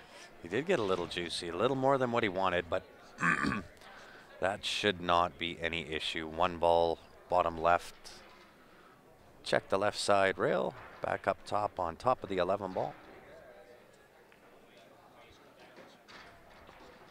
On top of, not into. And I don't think he can go airtime here. That is a reach and a half. Oh, the good old Massey shot. Little swerve.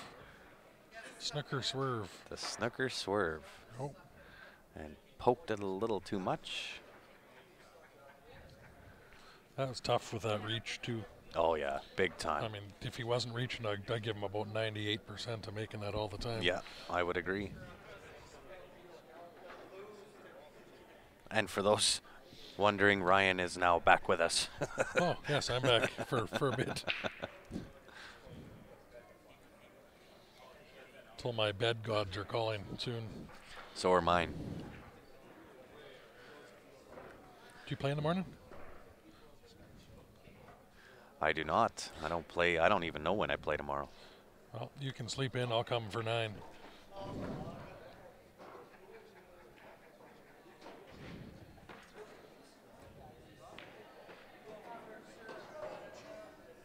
I guess I could check when I play.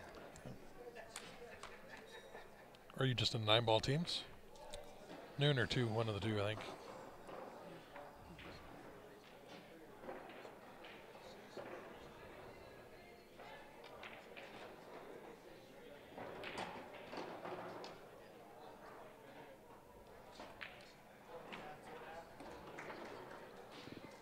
Oh, there's no bracket up. No.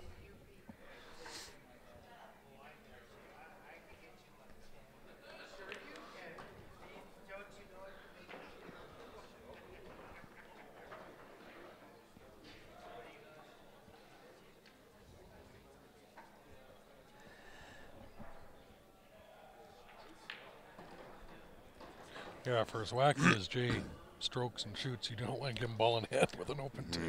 No. No. Like I said earlier, his stroke is unique unto himself. Yeah. Don't emulate it. Don't try to copy it. But it works for him. And nice work from Mr. Hampton there. Yeah, that's my boy. Don't. Yeah.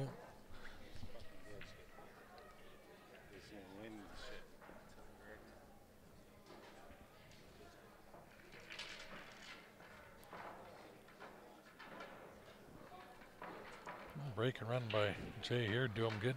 It would. I would give him a 2-game cushion back. He was up 2-0 Was he? on. Wow. Yeah, was up 2-0 on Steven.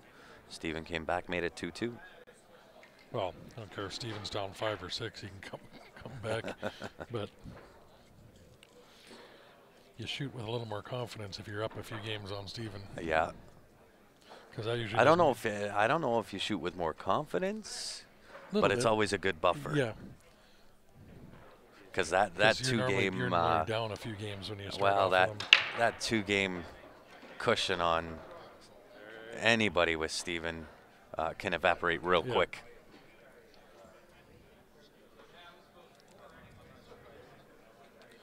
Nine You don't balls. like Jeremiah dropping his elbow?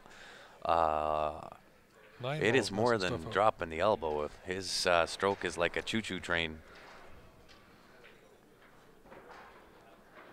Well, and if you look at him from behind, he's got his wrist curled underneath, and his Yes, yeah. stance is weird. I don't know. I'd fall over if I tried that.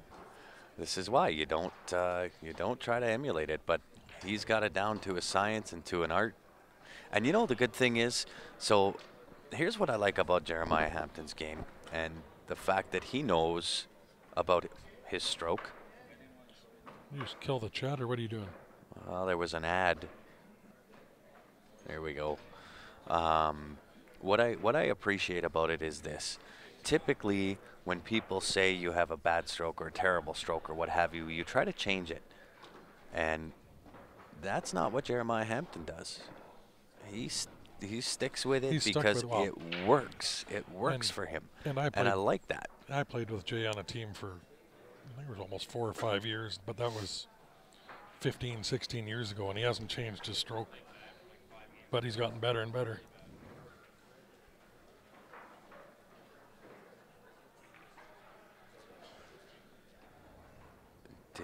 Did he get a little too high on that? Yeah, that's going to be real tough.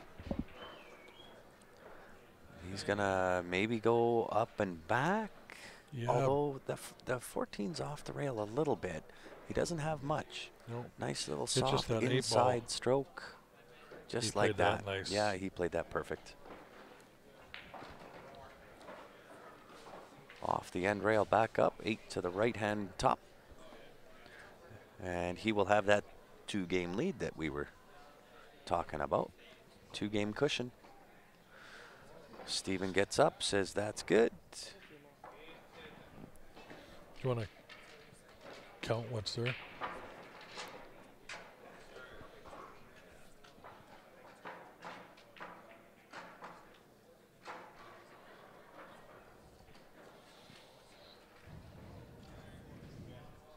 Now, is this still the 5th game for Rod here? Or is this now Hill on the left table? I don't think I missed a game over there. I don't think so. I think he's taking his time. Or they got to have played a couple safeties back and forth. Or Yeah, it's still 6-5. Mr. Halem with the break. no luck, And dry. no love. I should- don't he think I've should- ever seen Steven break dry this many times. He should get down on his knees. Yeah, he needs to follow Rod's lead there. Although that's a messy table. There's some work to be done for sure. I don't mind the high ball. That's a tough starter. Yeah, no starter. Not tough. None. 9 to the bottom right as we're looking at it. If you're going high But ball are you route. really going to attempt that when you got Steven Halem behind you?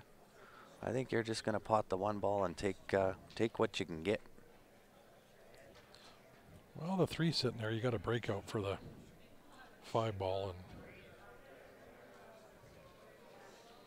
he's got to come forward a bit though to the right to get around that. He didn't. Did Steven's cues catch up with him? Yes, Mark V brought Steven's cues in.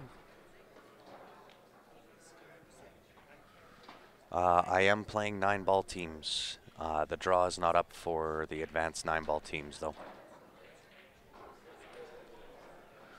It is now Hill on the left-hand table.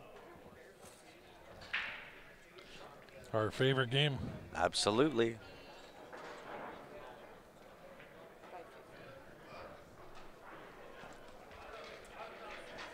I gotta go take some pills. I'll be down in the room when I can. I'll be down when I can get there. Is it erased to set numbers? Yeah. Uh-oh.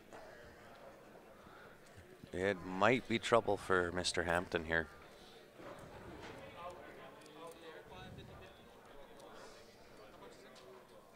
One for 5, 3 for 10, 10 for 20, 50 for 50. Wow, I don't know. What have you got money too?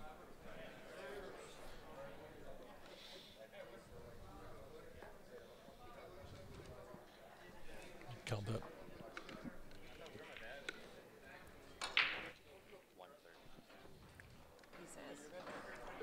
$680. $150.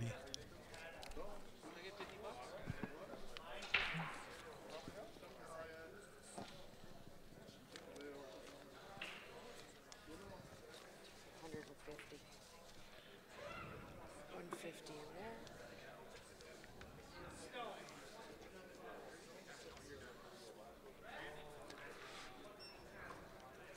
He's making it work.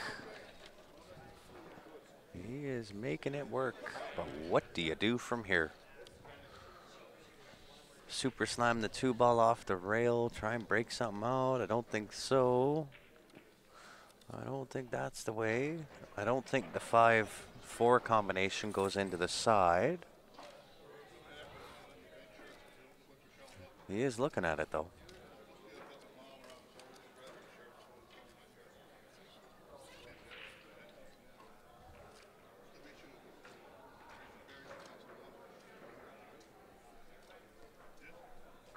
Not yet, Justin.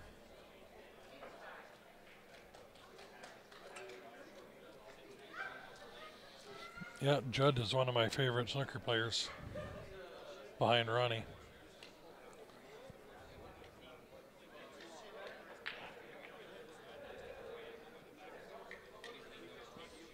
Absolutely, Nicola. You saw that change happen with John Mora as well. John was played right-handed, but was left eye dominant. And then he was having neck issues. It was causing him all kinds of pain and problems. So last year decided he didn't want to play right-handed anymore and switched to playing left-handed. And ever since, he said he's not had the neck issues. And it's actually, I watched him one of his last matches. He'll play the odd one back right-handed. Yep. Again, he's only taking the odd shot.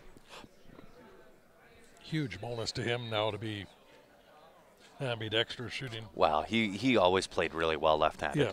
Right? But to shoot as well as he did right-handed now as well as shooting left-handed. Yeah, he's almost back to where he was.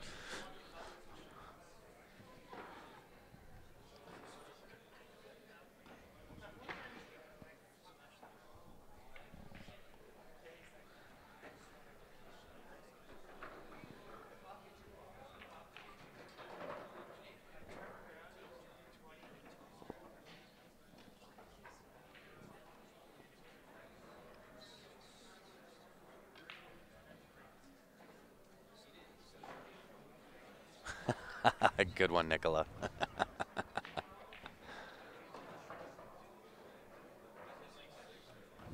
And as Steven got his groove back, I would say so. This will put it as 4-3. 4-3 it is. Jay needs another break and run. Keep that cushion. Absolutely. He's just got to hold serve. Who won the toss? I have no idea. Well, who's breaking? What were they at? We're odds right now with Jay breaking. There we go. There it is. They heard me through the mind tricks ask each other who won the toss. Said Jay won. Well, is it 4-4 or 4-3? Because if Jeremiah won the toss, 4-3.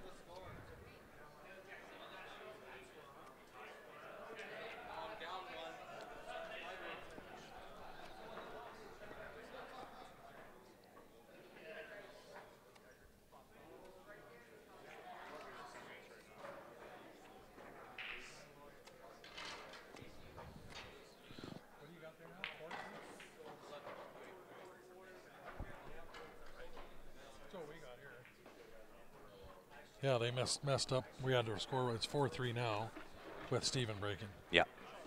They were so they messed up a break somewhere. Yeah, they just forgot whose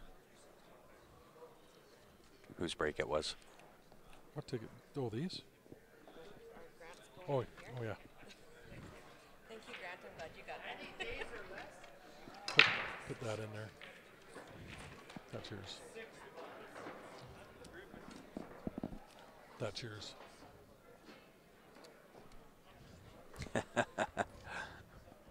Well, Ben Francis is already known as Ben Franchise Francis, and Stephen is already known as Stephen No Limit Holem. Okay.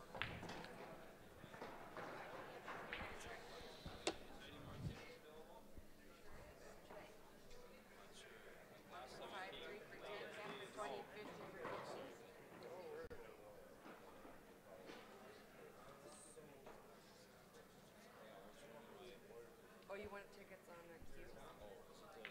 I got 50/50 and this queue. Just give me 1 second here, guys.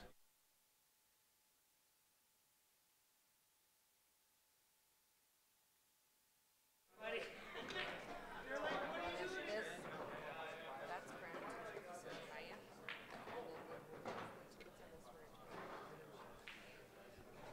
Sorry, guys, just have questions going on behind us and conversations and all kinds of things going on here.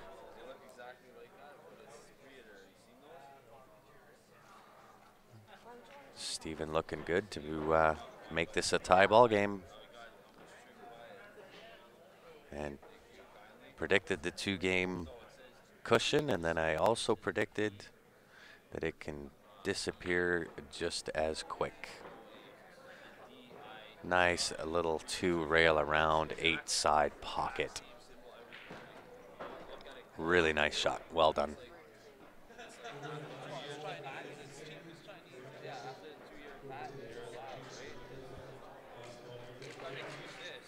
That's a tiger. Tie ball game on the right, tie ball game on the left. Sold. The green one's sold, right? Oh. Rain, how are you, buddy?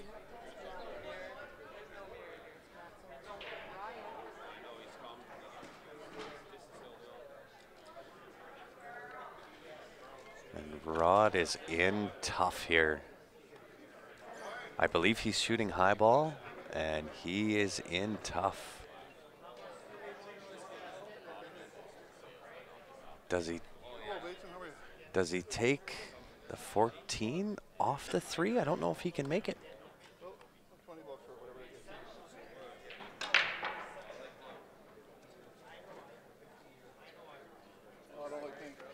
Neither do I.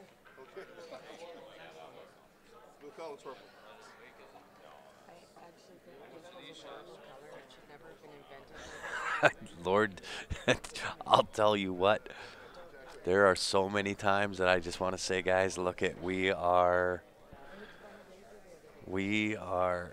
in the middle of doing live stream and commentating. We even got signs up that are saying live stream in progress. Please do not disturb. But it doesn't help. And believe me, I mean, we want to be able to say hi to everybody and all that kind of stuff, but at some point we got to kind of put our foot down and say, guys, look, we're working here. We got a job to do, and you know, you got to come back and listen. We love to talk, as you can tell, but we do have a job to do as well, and yeah, sometimes it does get a little bit frustrating at times, but again, we don't want to discourage people from coming up and saying hi. Just wait till we're done on the live stream. Thank you. Can I get So this comes with a that's that? Thank you.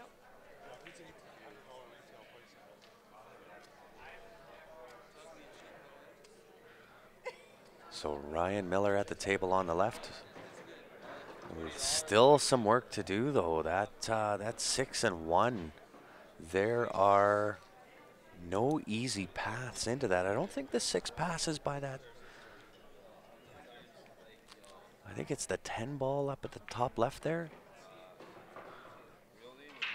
Stephen looking good on the right hand table to take his lead.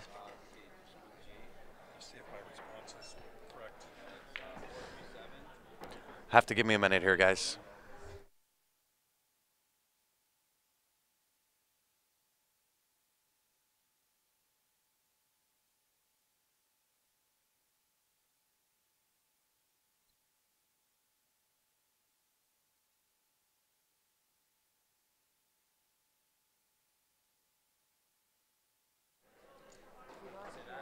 Sorry, guys.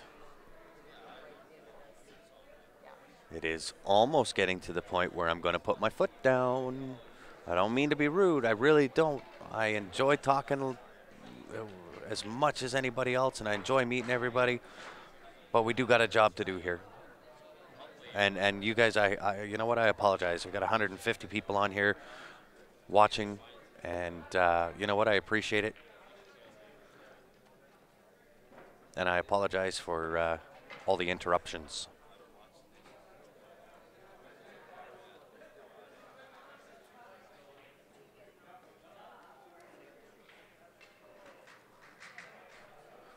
Sorry, I didn't mark Steven's game up there. He's up 5-4. Oh, wow. Ryan Miller dug down on that. He is on this 6 ball.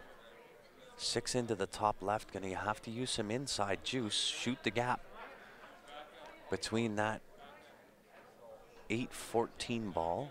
I don't know if it passes the 8 up to the, or sorry, down to the bottom left that he was looking at. So a really touchy shot. You could also go into the 8 here.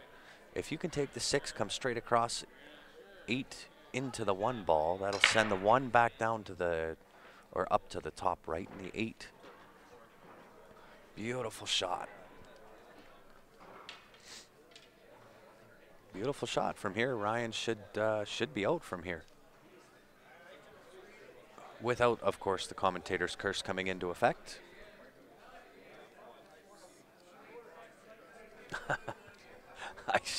I did not.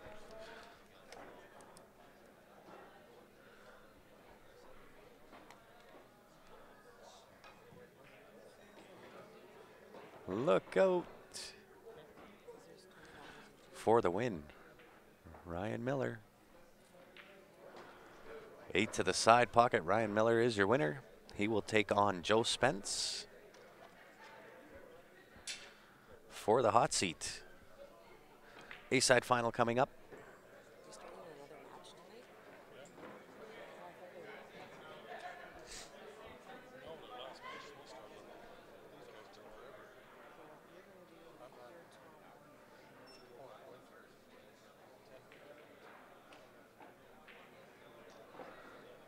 And on the right-hand table here,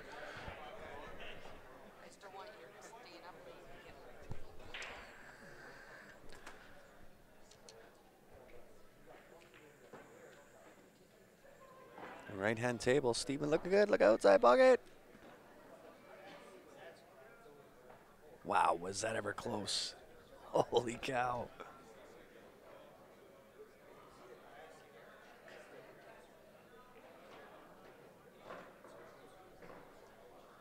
Wow, that was close.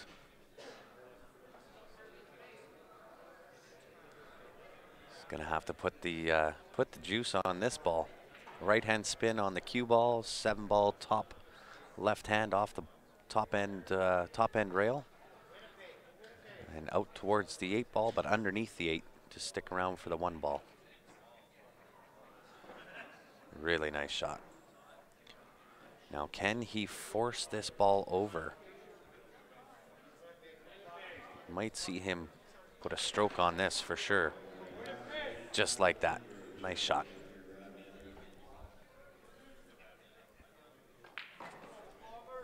And just like that, Hampton had a 2-game lead. And now Steven has a 2-game lead. But just as fast as what Jeremiah's lead evaporated, Steven can have the same thing happen. I'd love to see it. That puts Steven and Jeremiah hill. So you know what? We may as well go full screen on this match.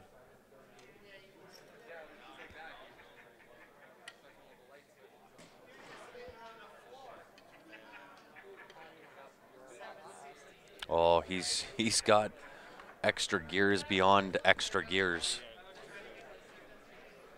It's absolute insanity right now.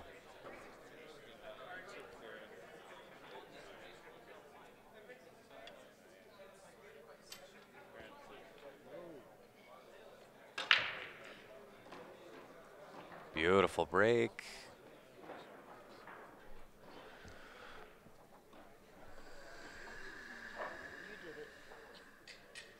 Sorry for the earthquake.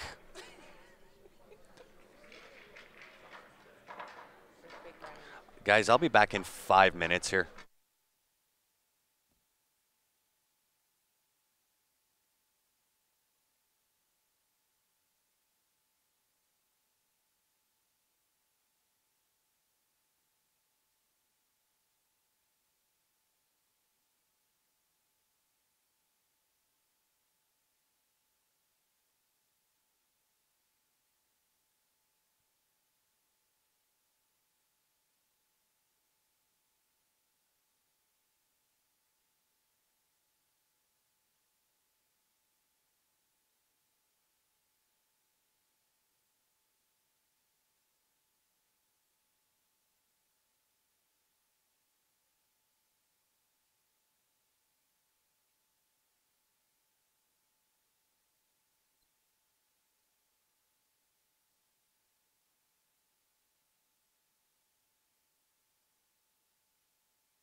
So Stephen with the win there. Not sure. I think they started on this other match already. I'll have to check.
Sorry, guys, we just turned the mic off here. A little crazy around.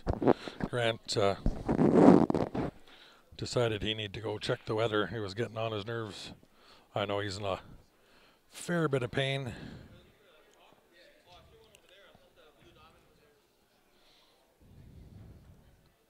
With his back or neck or something or other.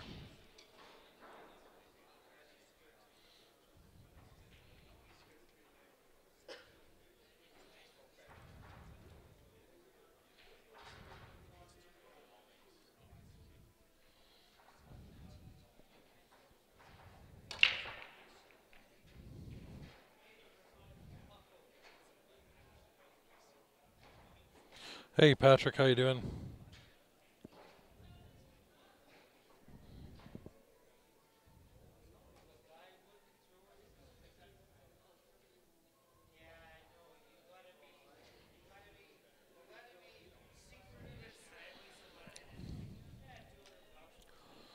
John P on YouTube is actually John P if he's commenting.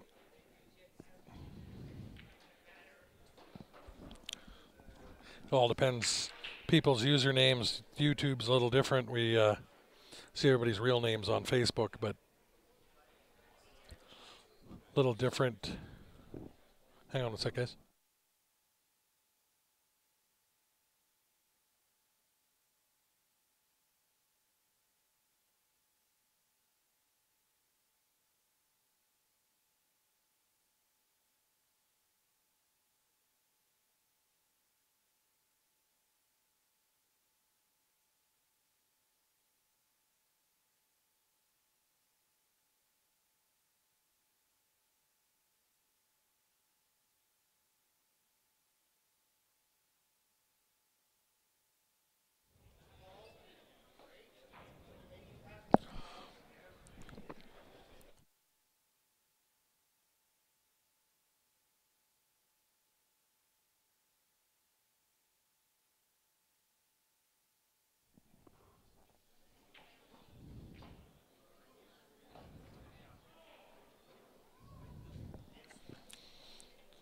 Yeah, and those guys play each other fast because they know each other, teammates. And they're two of the faster players. Same like Ben. If Ben's in stroke, he plays really quick too.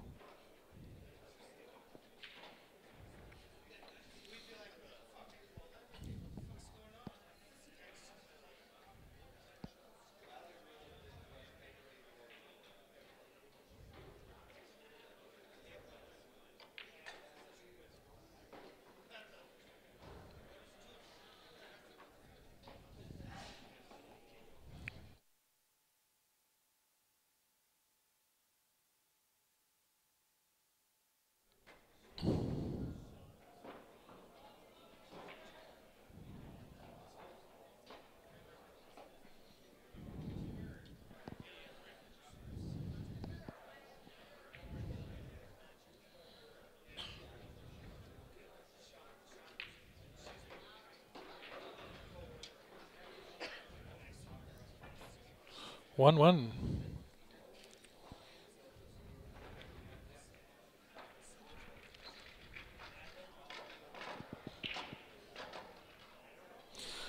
You know what? All the guys on the A division play great. Any one of them play good.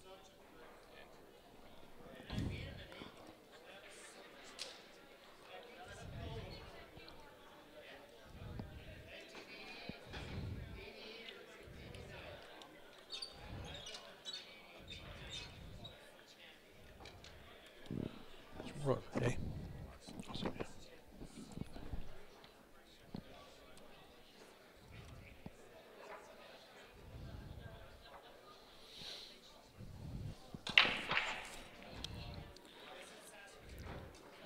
Big break by Joe. Lots of balls and not an easy starter.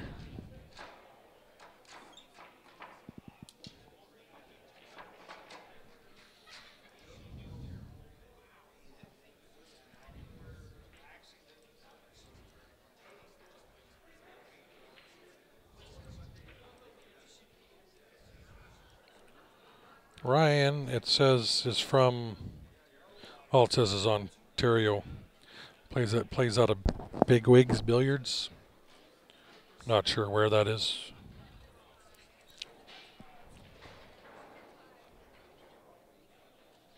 Yeah, if you're talking about me, Ryan from Calgary, but Ryan Is this the right one? Miller. Yep. Because they're not in here. Oh. Should probably put him in. Oops.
Well, the match on the left is a hot seat. And this is a 5th-6 match on the right-hand table starting.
Alrighty, guys. Sorry about the delay. We are back at it. So on the left-hand table here, it is Ryan Miller, Joe Spence battling it out. This is for the hot seat.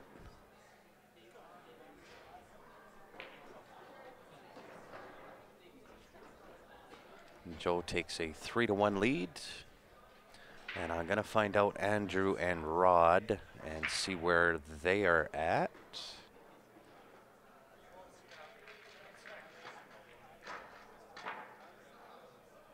So on the right-hand screen, Andrew and Rod, this is a 5-6 match on the B side.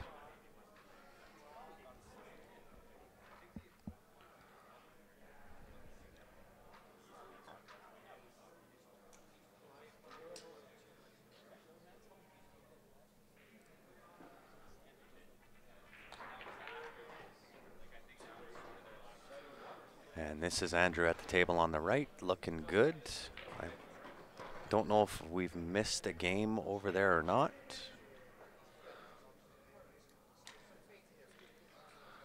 And Rod says he's good. And I'm just gonna stand up here and see if I can check and see.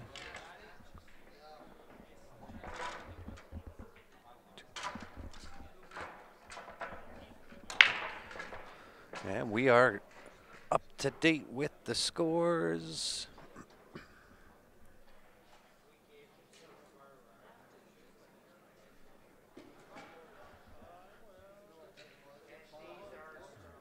Tough table run here on the left side. Gotta be favorite of high ball. 15 ball, cut it in, top left. Use the 14 as a little bit of a stopper. Push it to the right-hand corner. Beyond the 4 ball, hopefully.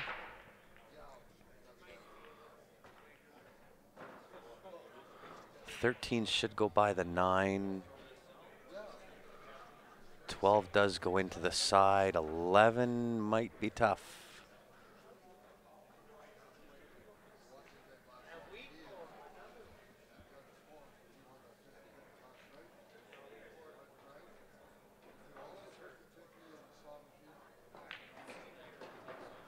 And it is Andrew at the table again on the right-hand side.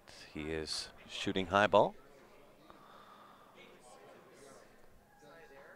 11 ball is the tough ball. And 10 can be a little bit tricky there too. And Joe elects to go low ball there. Does not get the jelly roll that he wants to or wanted to there. Thank you very much. Much appreciated. I'm assuming that is Patrick Neal that is saying that, just based on the spelling.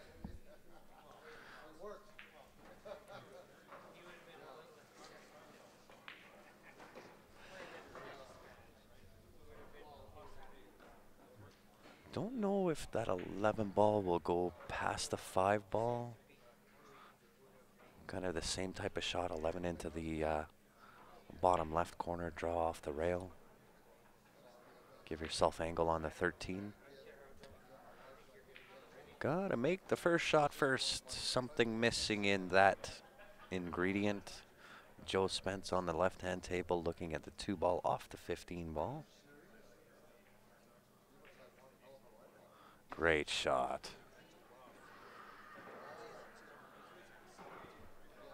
Does the 4 pass the 10? And that 7 ball is surrounded.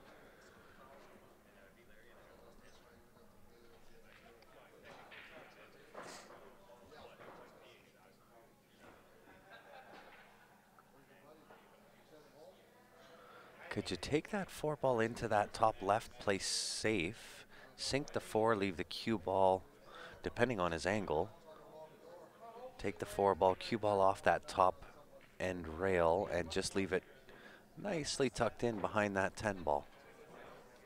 Takes one of your soldiers off the table, but does put you in a pretty good spot if you can leave that cue ball behind the 10 ball.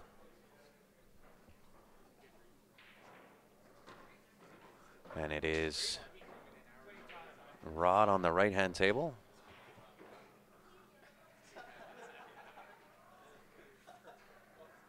So I'd imagine you're going to see the 7-3-1-2. Maybe not with that angle now. May change it.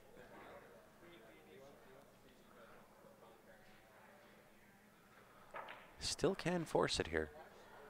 7-3 over for the 1 ball. I believe the 2 will pass that 12 into the top left-hand corner. If not, 1 ball into the bottom left-hand corner off the side rail. Draw off of that for the 2 ball in the side pocket. Something like that. Wanted a little more out of that, but should still work to into the left side pocket. Shoot the gap between the 8-12 off that top rail back out again. Or you can just leave it down there, play the 8 into the side pocket. That will work just like that.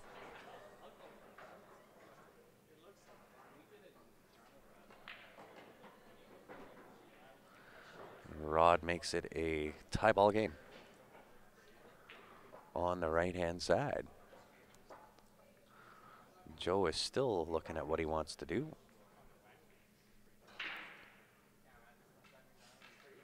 Is he corner banking that 5? Did he call that corner bank? That's what I thought he was trying. I looked over just as he was bending down to shoot. It still would have been in tough there. Not sure how we would have got in on that 7 ball. So good opportunity for Ryan to keep the match close.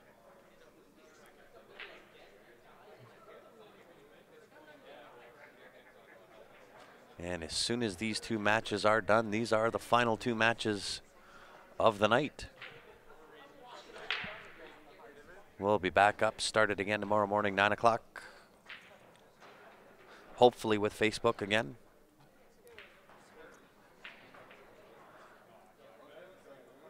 Nice little draw here. Put the 11 or 13 into the same pocket.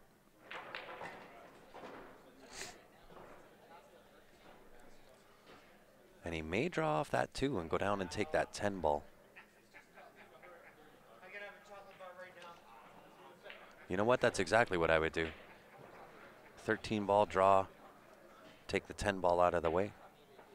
That'll leave me with the 11 into the right-hand side pocket, 9 ball into the bottom right hand, 15 to the top left. That'll give me the angle I need on the 14 into the top right. And just a nice little roll forward for the 8 into the bottom left.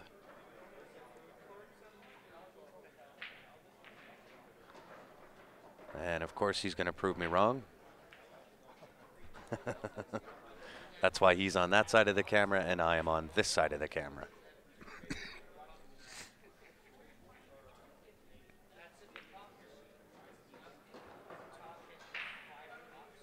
Nice little rub on the right table.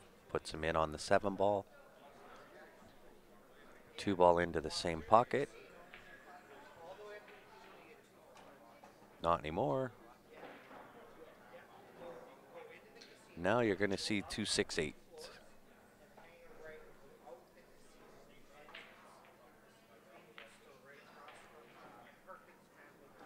And most likely 2, maybe 3 rails around for the 8 into the right side pocket. And of course he proves me wrong again and draws it for the left side pocket.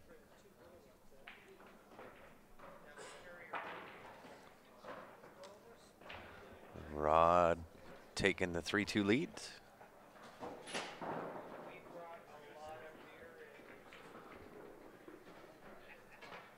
Question is, on the left table, can Ryan draw into that 7 and get shape on the 10 ball?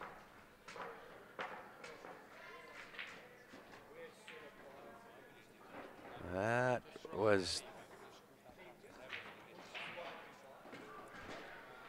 was not what he was looking for. Although it still does work. That 11 will go into the right side pocket, off 1 rail. He'll have his choice of the 9 or the 10 ball. A little bit tougher than what he was hoping for.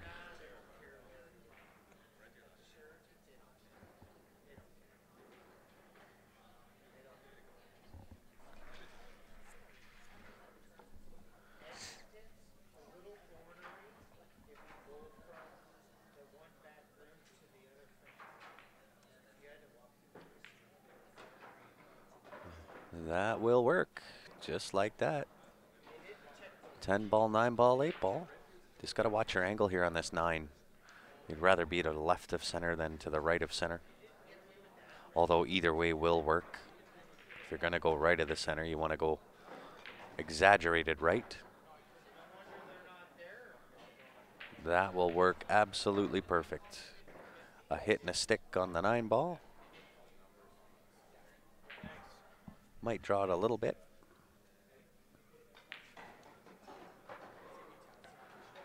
Sitting pretty. He is dead straight in on the 8 ball.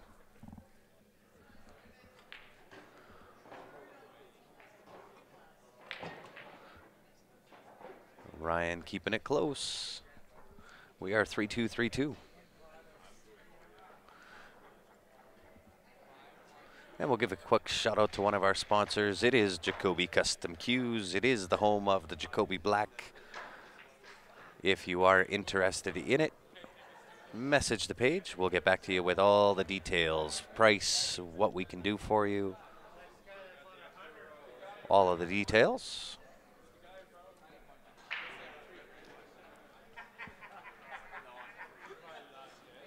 Draw off the 8. Nice shot. Sits the 8 absolutely perfect. Look out.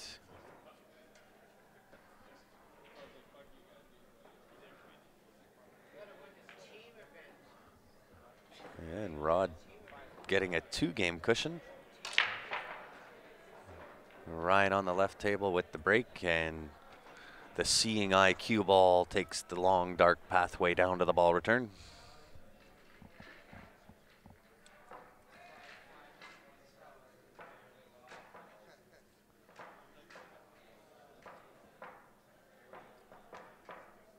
High ball looking good here for Joe. Would rather have high ball than low ball, just because of where that 3 ball's sitting. I believe that 11-13 is a wired up combo.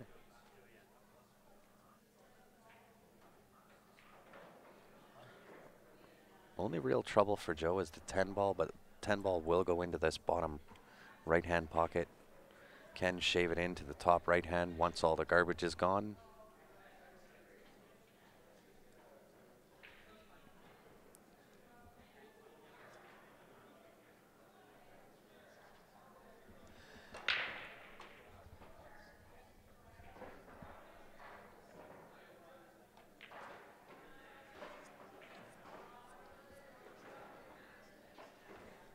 Did he get on that 9 ball already? He did, but I don't know. There's a lot that could go wrong here.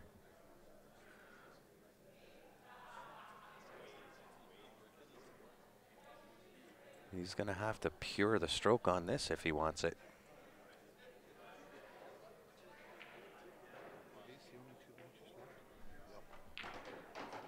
Absolute pured it. Nice little rub off that 2 ball. That'll leave him the 14-11-13 combo. Is Facebook back? Not as far as I know. The positive side of us not being able to use Facebook right now, picture quality on YouTube is a little bit better. Their upload capacity is a little bit better for quality picture. And we do not have a 4-hour time limit. We could run it all day long. Nice combo from Joe. That'll put him in on this, I believe, the 10 ball.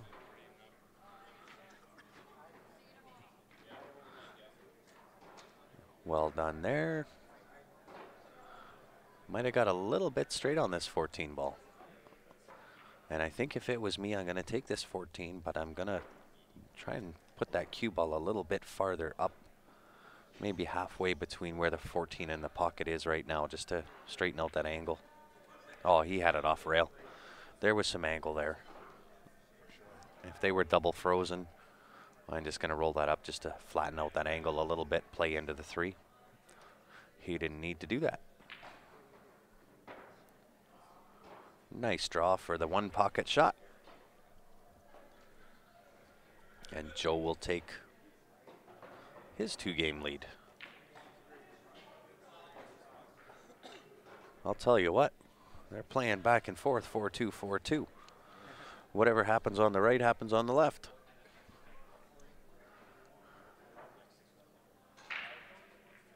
We'll see if it holds true here. Oh, Rod forgot to make the shot first.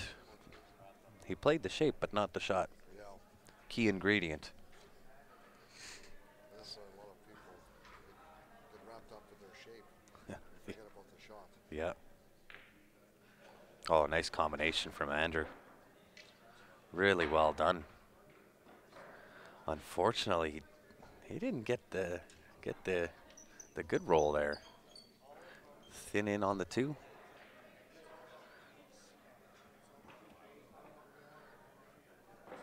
And man, I'll tell you what, he's chasing the game right now.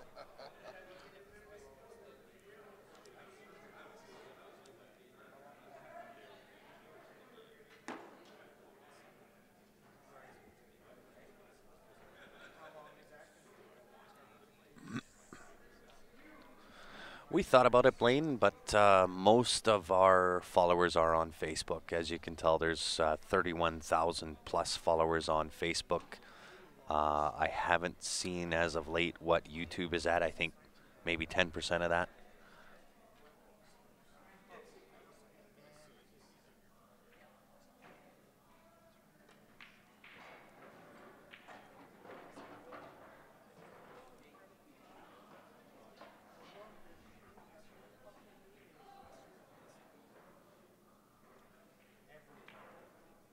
Andrew's looking really good here to keep it tight.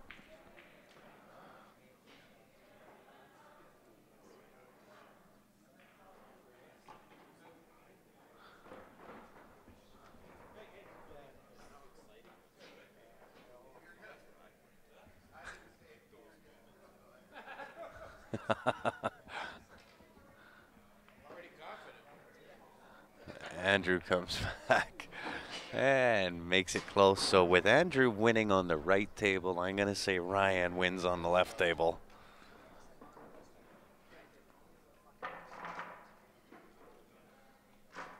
Yeah, we could run all day for sure.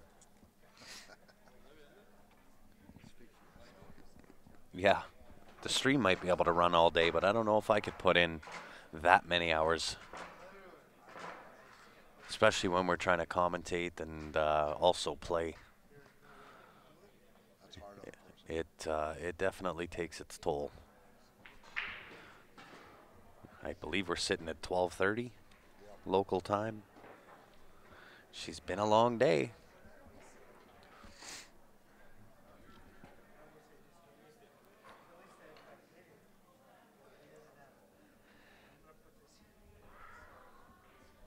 And of course, Ryan is looking good here to keep the trend going with whatever happens on the right happens on the left. Well, that makes it a little interesting. Only a little bit, though. He's got 12 ball into the top left-hand corner, uses 3 as a stopper. That'll put the 10 ball into the top right-hand corner, 14 to the left side, 8 to the top right.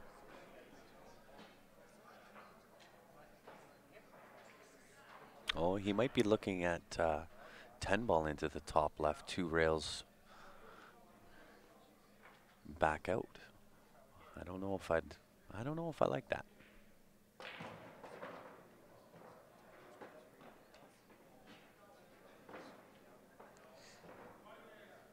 Oh, maybe he's just Little bit of a touch draw. That's it. Touch draw. 14 into the side, but did he get straight? Or does he have a little bit of angle? A little bit of angle, he can scooch over for the 12 into the top right-hand corner.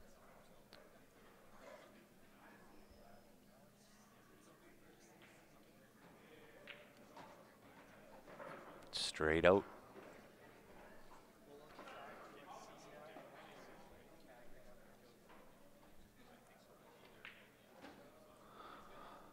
And Joe says that's good.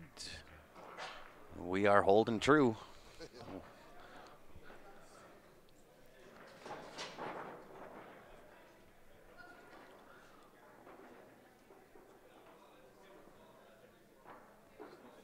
YouTube the whole week. Well, and this is why we do kind of, well, I guess in normal times we do both simultaneously because obviously there's more followers on Facebook. So those that follow on Facebook and don't have YouTube, they can join in. And if you do want to go on to YouTube, you always have that option.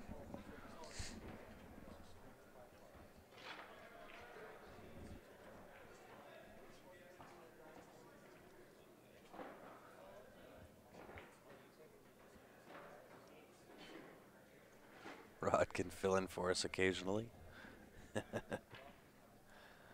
We are somewhat picky, and we're going to be a little more pickier. Or I don't know if that made any Englishing sense to be pickier, but we get messages when it's not myself, Ryan, or Ben. Some are fans, some are not. So we're somewhat on the fence with what to do about it.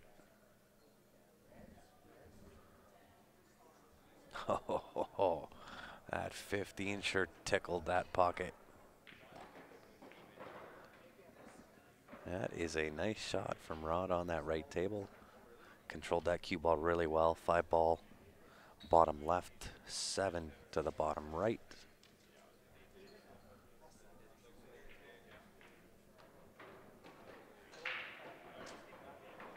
And he's sitting a little bit funny. I'm going to say he'll go 2 rails back, might touch the 3rd rail. I don't know if I'd want to risk sending it straight out. Draw into this with some right-hand spin, go 2 rails back over. Oh, he went forward. He went forward with it.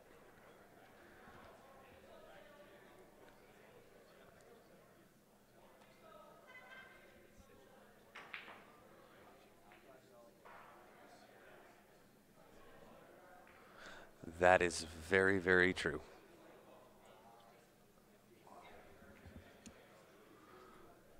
Okay, so we might actually buck the trend.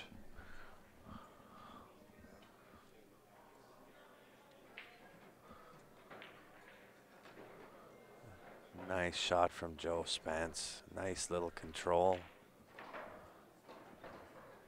So this will give Andrew a chance here on this left-hand table to square things up. Gotta get over. That might be a little close to the work. That's gonna make this table run a little more difficult to complete because there's nowhere to really hide. This is something that I think you just have to bear down and go for.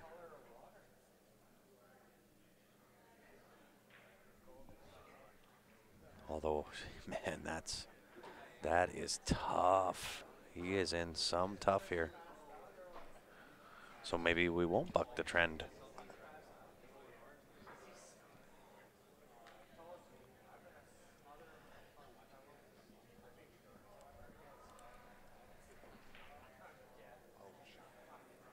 Oh, does he get good though? Nope. That is a fairly simple off the rail first. Yeah, Rod took no time with that at all. Regains his 2-game cushion.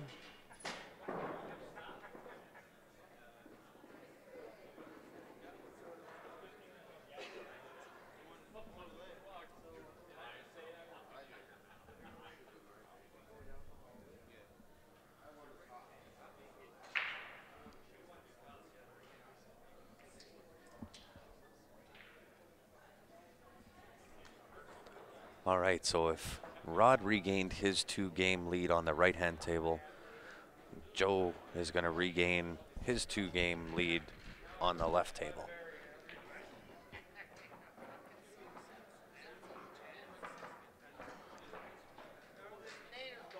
Perfect. We appreciate that, Patrick.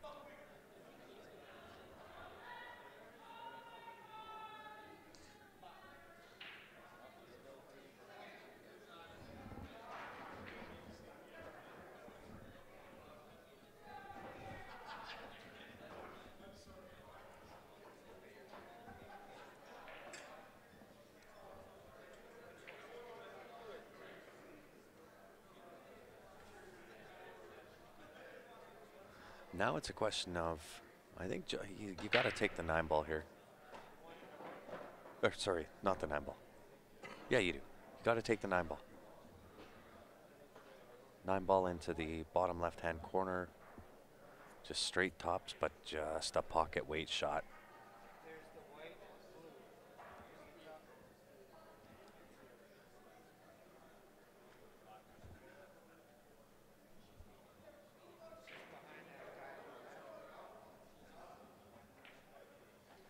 Oh, he drew into it. That'll work. Does the 8 go to the right-hand side pocket? I don't think it goes past that 7. Or can he straight stun on this into the side pocket?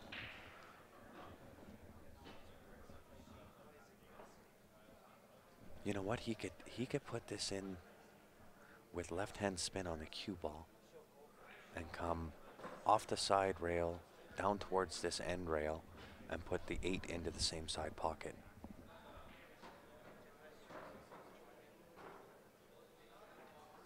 Didn't need to. I thought he was hooked more on the horn than that. Didn't need to.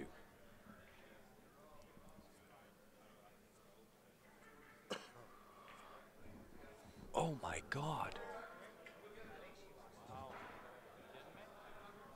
What?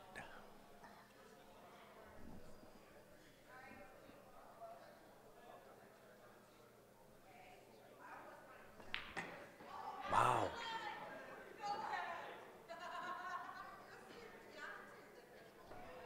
I don't know what happened there. I think he just missed it. Did all the dirty work. He did all the dirty work. Wow. Facebook is back up and running. Perfect. That means when we go back live tomorrow morning at 9 o'clock in the morning, we'll have Facebook back up.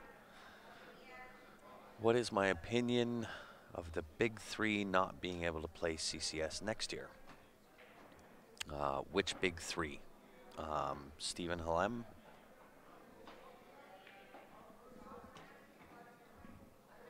Who would be the other 2? Stephen Halem, Eric Vargas, and Joe Spence. I haven't heard about those guys. I know I've definitely heard that Stephen this is probably his last year, and I'll say the same thing today as what I said about 3 or 4 weeks ago, give or take. My opinion of them not being able to play, I don't like. As much as I understand it from a business perspective, from a league perspective, from a pool hall perspective, from all of the business that's out there, me personally, no, I don't like it. I think they should bring back the pros, let them play in league, because if you put Shane Van Boning, Corey Dool, Roberto Gomez, Jason Klatt, John Mora, any of them, put any of them in league play. If I live around those guys and I have the opportunity to play them in league, I don't give a damn what the cost is. I don't care what the league fees are. I will pay whatever it is to play against them. You want to find out what your skills are like and you want to be able to build your game, that's how you're going to do it.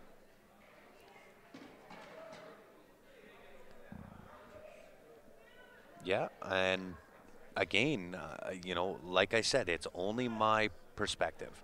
from my perspective, and maybe it's selfish.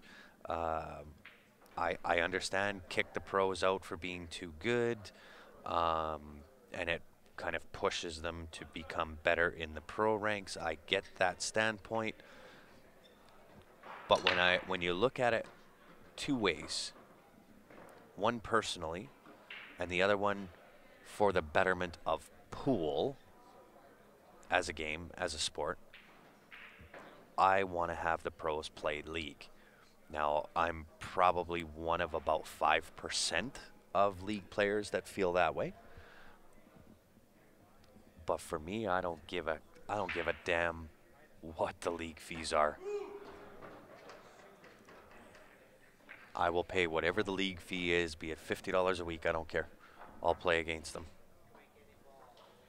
But again, I do understand from a league perspective, because you will have guys that say, I don't want to compete against Steven, Eric, Joe, Ben, blah, blah, blah. They win it all the time. So, I mean, from a league perspective, I get it. From a business perspective, I get it. It's the same as a handicap. I'm not a fan of the handicap system. I want to play straight up. I don't want to spot. I want nothing. I want to improve my game. The only way I can do that is to put the pressure on myself. And whether that's playing guys better than me by not taking a spot, not taking a handicap, that's the only way I'm going to grow. That's the only way my game gets better. It is certainly not by playing people of my own caliber or lower. That's not going to build your game. Sell your game. That's right. Yeah, but again, right, my opinion is worth exactly what you paid for it. Nothing. It is only my opinion. I feel the same way. Mm-hmm. I'm not going to get experience by playing a player that's less caliber than me. You know, no matter here. That's why I want to get to Calgary. I like to play against Steve, Eric, and Ben, and anybody. Well, you know what? It's going to help me. So I know you guys, I don't know whether you can hear Wayne sitting beside me. He's one of the refs here at CCS. And he agrees with me as well, that the only way you're going to get better is to challenge yourself, to test yourself. And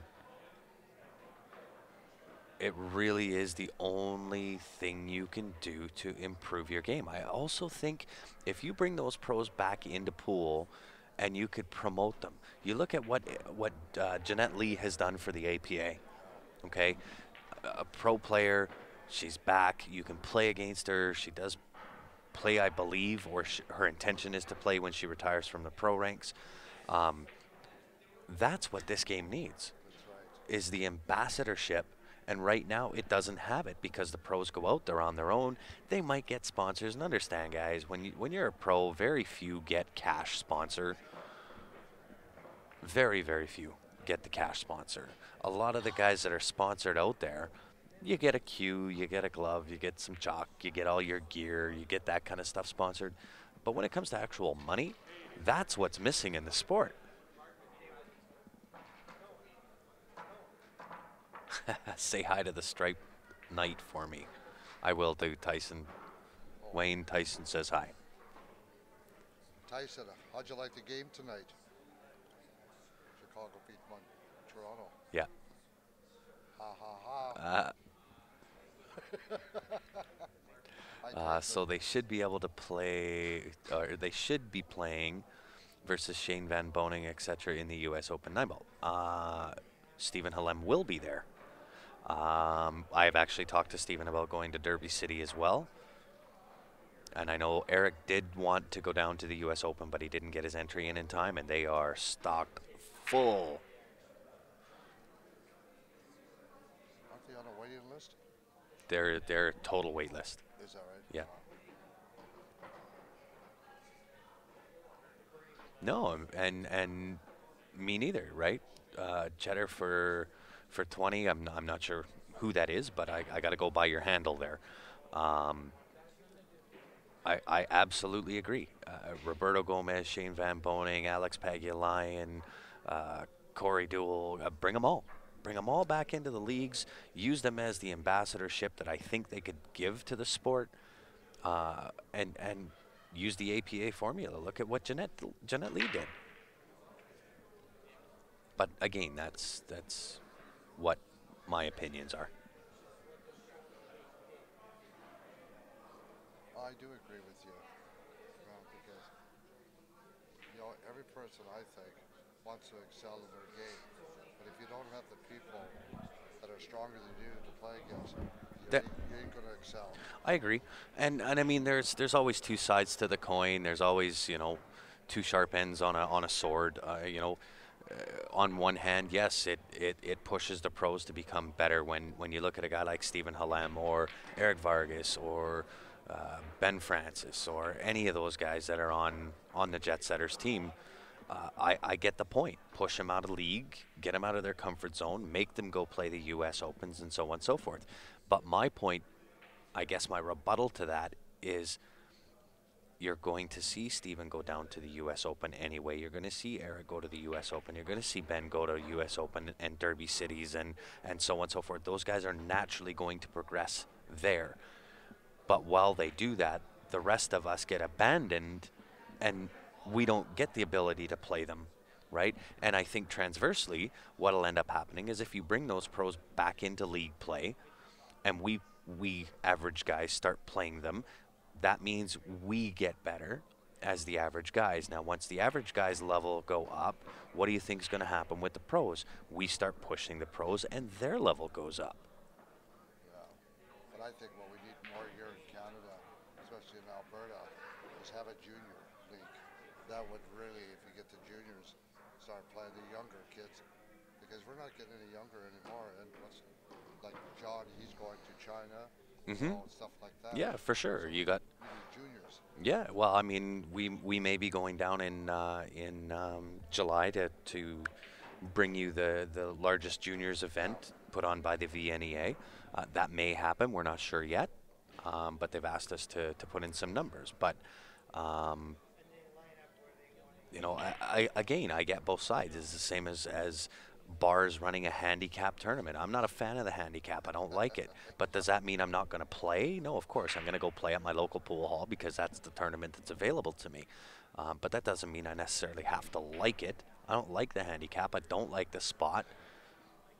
But you look at one of the biggest played tournaments in Alberta is the Wild Rose, which has consistently year after year after year 100 plus. That's played out of the Top Shots in Edmonton, run by Brian Butler, and it's full up every year, 100 plus. You don't see any handicaps in other sports, boxing.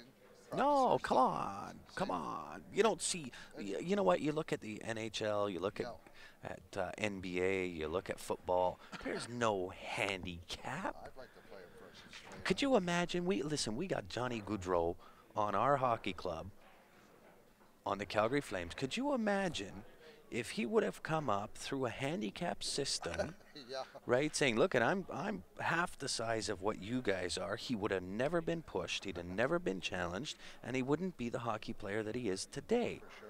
right? So no, I'm not a fan of it. But that doesn't mean to say that I don't understand the reasoning when you run a pool hall or run a league or run a business as to why you do it. I get it. I just don't like it. I agree 100%. If I play Ben or Eric or this and that, I want to see on even keel, no handicap, no spots, a race to 5. If he gets me 5-0, so be it. But I've learned something. But if I can get 5-3 or 5-4, that's an achievement. Yep. As far as my caliber is concerned.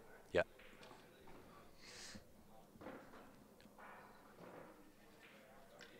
Roy, we're discussing opinions, man. You need to chill, relax a little bit, brother. People are allowed opinions. You know what mine's worth, Roy? Is exactly what you paid. Nothing. It's only my opinion, brother.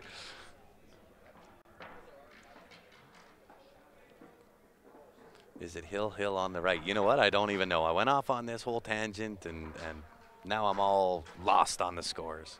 We'll find out.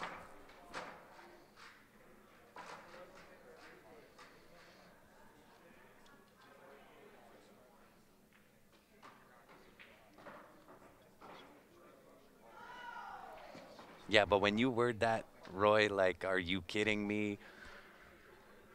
You could word that a little better. They're only opinions, man. It's just a discussion. That's all it is. Nothing more, nothing less.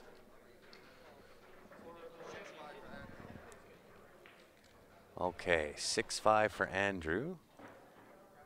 Here. Do we know what that score is?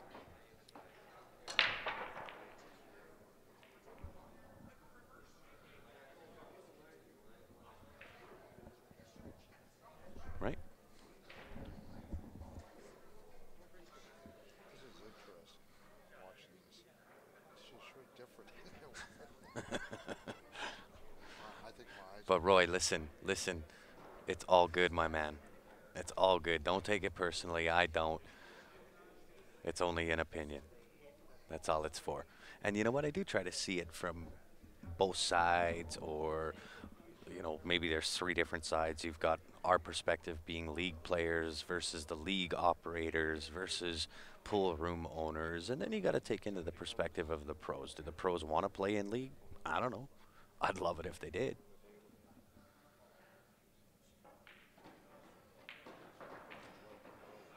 Nice shot from Ryan there. Put a little bit of heat on that ball.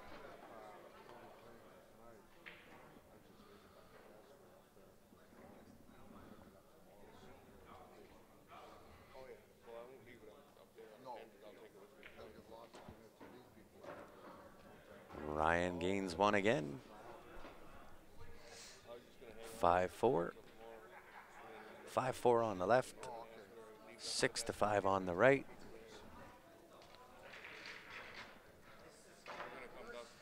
And sorry for all those that wanted to hear commentating and all those other things over the last little bit. I went off on my tangent. This is what happens when you commentate for too long on end. And when somebody brings up something to me that they want an opinion on, let that be a lesson to y'all. I'm more than willing to give out my opinions. Just keep in mind, that's all it is. They're only my opinion.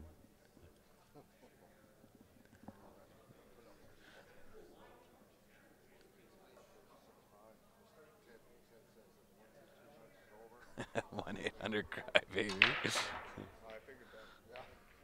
Uh-oh, look out, cue ball. So here's an opportunity for Joe on the left-hand table. Scores 5-4. He's got ball in hand. He could get on to the hill. When's the new Jacoby coming in? I'm assuming you're talking about the Jacoby Black. Beautiful shaft. Hits amazingly well. I'm not sure when we get ours, but for yourself and anybody else that does want one, obviously with the Jacoby Black as well as the T3, that is the jump break cue that they've also sponsored Q Sports Live with. They are both extremely popular. There is a pretty big size list currently. So if you do want one of those, whether it's the Jacoby Black or the T3, and you're interested in it, message us on the page, shoot us a message. We'll get back to you. We'll let you know exactly how we can make it happen, what costs are, all what's involved with it. But I can tell you in either case, whether it's the Jacoby Black or the T3 jump break cue, either one of those, believe me, you will not be disappointed. We did not get the ones that were shipped to us. We haven't got them yet. But let me tell you, we're waiting. I got no nails left. Ever since I tried that thing in Niagara Falls I think it was November, we were here for the APA border battle. Ever since I tried it then, man, I'll tell you, I've been waiting with bated breath.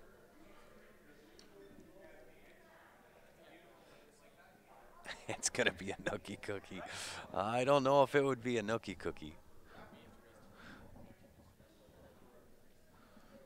I might be a little too sleep deprived for the nookie cookie. That could have happened maybe a couple of hours ago. And now I'm just overtired.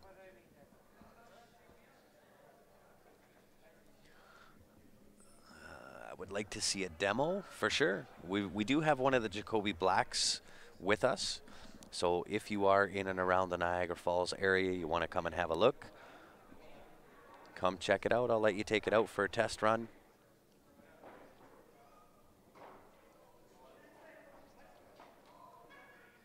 Joe got a really bad rub on that 11 ball.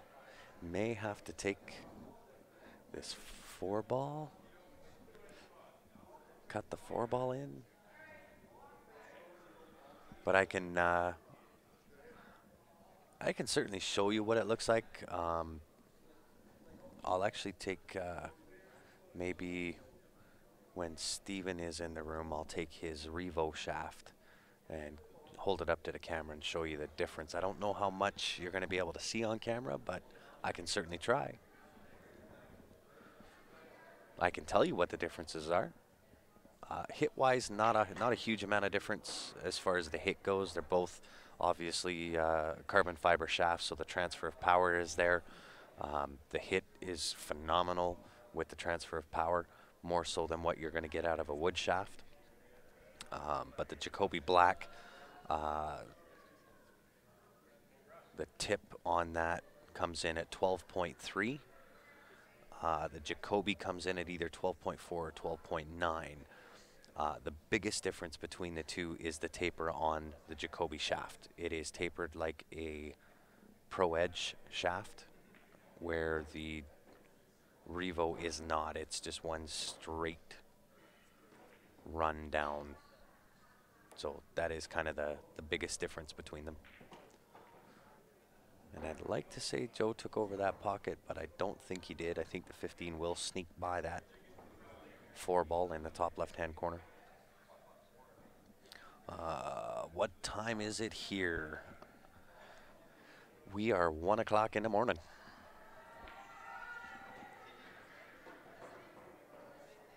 One o'clock in the morning, we're still going strong. I got 114 people on YouTube watching with me, guys. Thank you very much. I do appreciate it.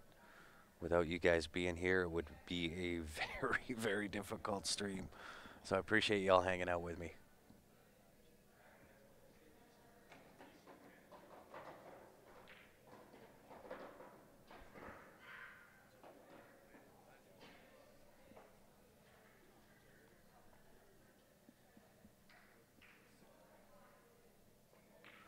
And I believe some point tomorrow, I believe, we will have the Dr.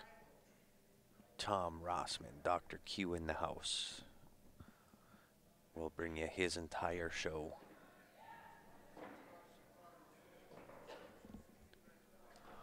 Is Ryan playing? Nope, he has headed off to bed.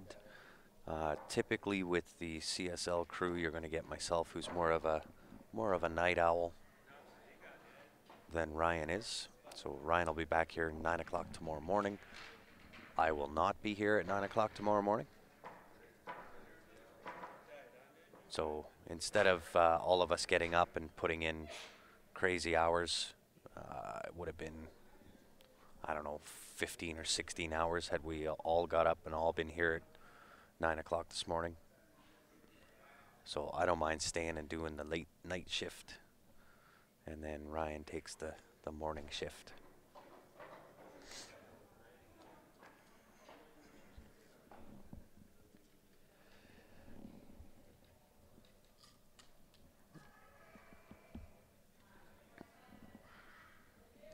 Yeah, we are on the far east side of Canada. In Tirana, Ontario. 5-5 on the, nope.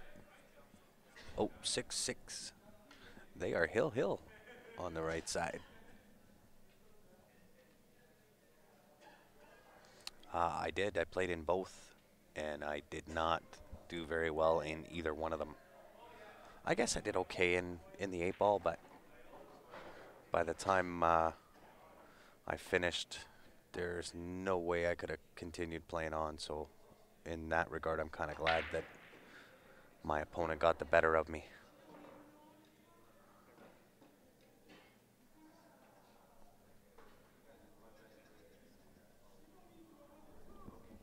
And then I believe sometime Friday evening, it will be myself and Denise Belanger. We're doing the pie in the face challenge. That'll be a race to 11. Did he underhit that? This makes it interesting. 11 ball to the side, maybe. 15 will go past the 4. I think either way, you have to take out this 13 ball first.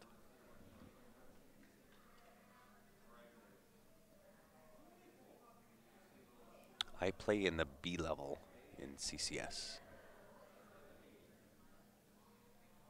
I'm kind of right on that border, I guess, between the B and the A's.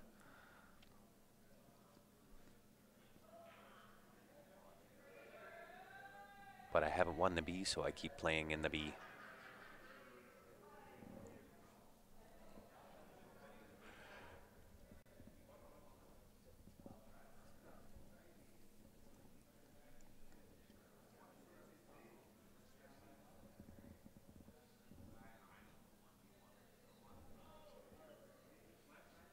Yeah, I think you take that 11 into the side.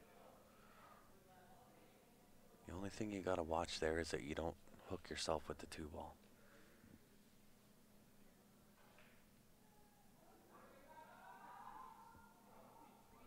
Yeah, double-digit EROs in a season for sure. But a lot of my playing in events like this, I don't think really reflects true skill. Put in too many hours on the live stream. And we, so far it was Phoenix, then Penticton right away, had 5 days off, and now I'm back here in Niagara Falls. So it's a lot of hours, and then trying to play pool when you are that tired does get a little difficult. But when I do play at home and not putting in the hours that we do on events like this, level of play does tend to go up a little bit.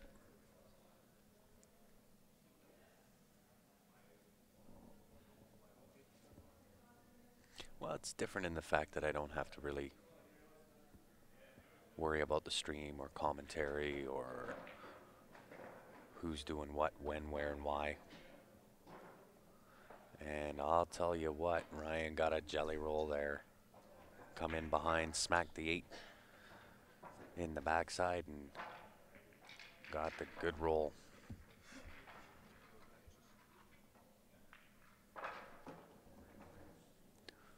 And Joe says that's good. And if what we've seen throughout this match holds true, with the left following the right, we should see Hill on the left side.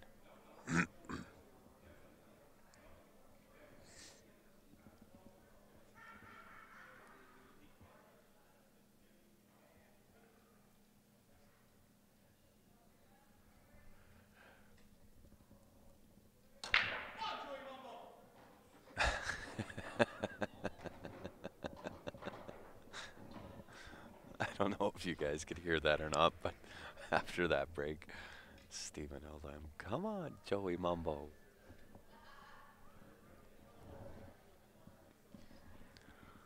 So I don't know if you guys can see it or not, but uh-oh. Rod does not look happy.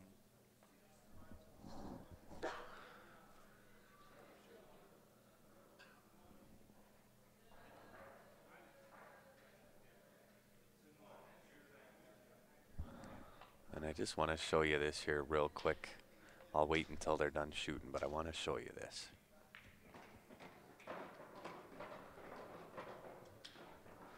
All right, so both guys are done shooting, but I gotta show you this here real quick.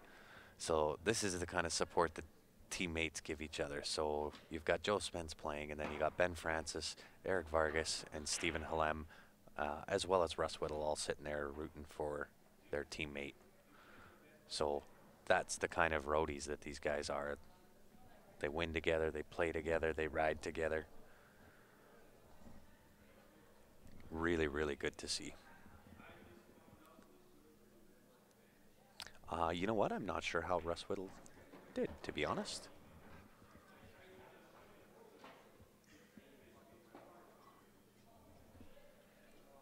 But if you want to follow along with him, all of these brackets are available on CompuSport.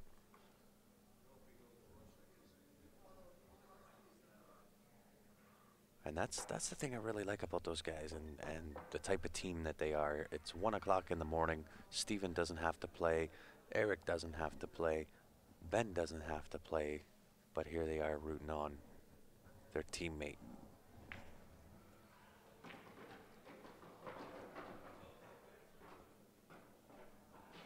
Gotta love that kind of stuff.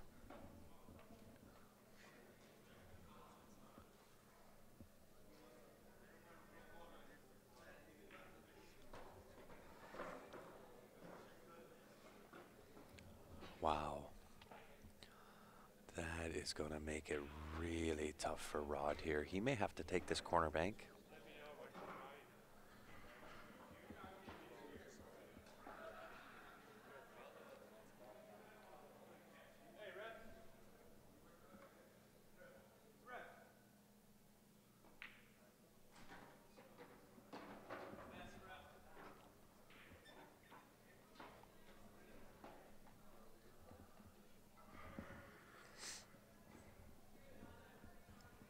If I try the back cut, he's looking at that back cut, but number one, it's a really, really tight pocket. And you got the chance of going back and scratching. Gutsy. Although you could take over that pocket and inhibit the 4 ball or 14. Just like that.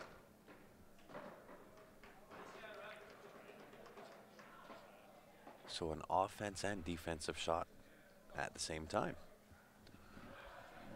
And I didn't see who won over there. Was that Joe that just won there?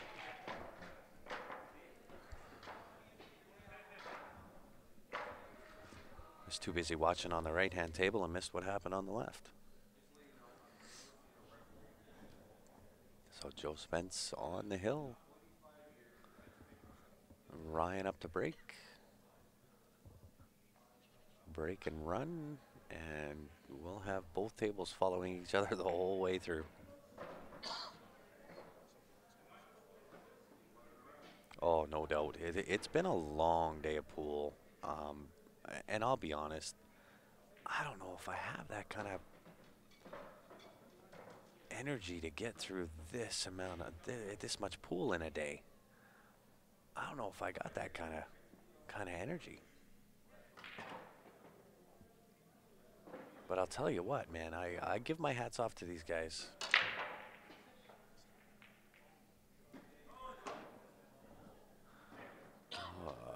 That was really, really unfortunate for Ryan there. That cue ball traveled through about 6 balls to scratch into that top left-hand corner.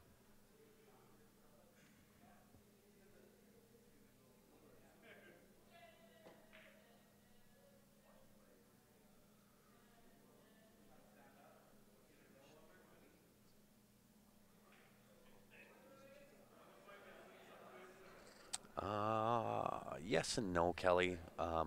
Somebody who doesn't play doesn't necessarily see the table or the table mapping. Not that I'm perfect by any stretch, but for the most part, I like to give the option as to what you could do.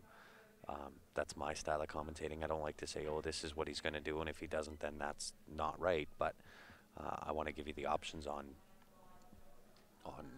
what you can do with each different shot. But to have other people come in and do commentary, I don't know, I'm on the fence because, well, for 2 reasons. Number one is to have a non-player be knowledgeable in the game is tough to find. Secondly, are they going to be professional on the microphone? It does sound easy. It sounds like it's not a hard job to do, but I can tell you, it is not as easy as you might think it is.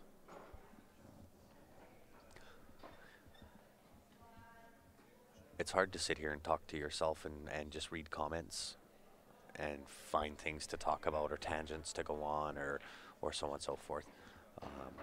So, I don't know, on the fence.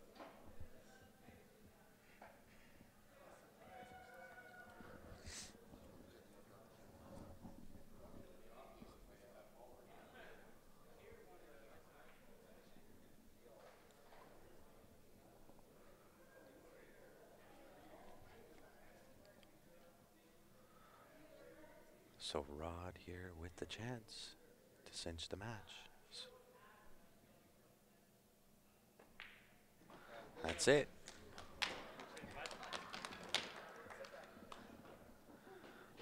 Rod A is the winner. We will go full screen on the left-hand side.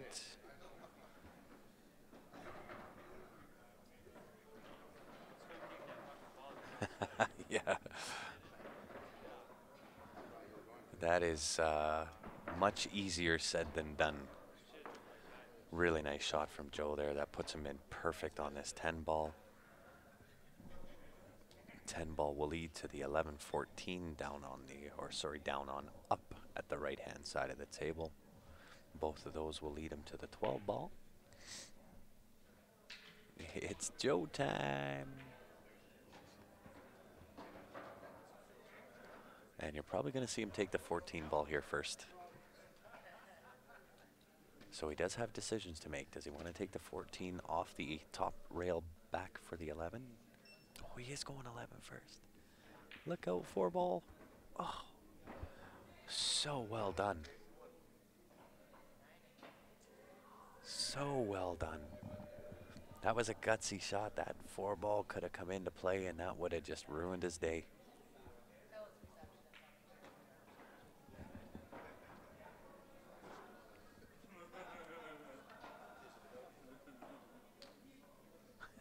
With enough adult drinks, you got us covered. Right on. Thanks, Kelly. It's Joe time. Here it is. Joe Spence for the win. Take the match 7-5 over Ryan. There it is. Joe Spence is your winner, guys. That is it for Q Sports Live for tonight. We appreciate everybody hanging out with me all day. We will be back live again tomorrow morning for more coverage of CCS Canadians played out of the Sheraton Hotel here in Niagara Falls. On behalf of myself, Grant Zemp, and the rest of the Q Sports Live staff, guys, thank you so much for hanging out with us. We will be back tomorrow morning, 9 a.m. with all the action for you. Thank you for tuning in, everybody. We will see you in the a.m. Have a great night.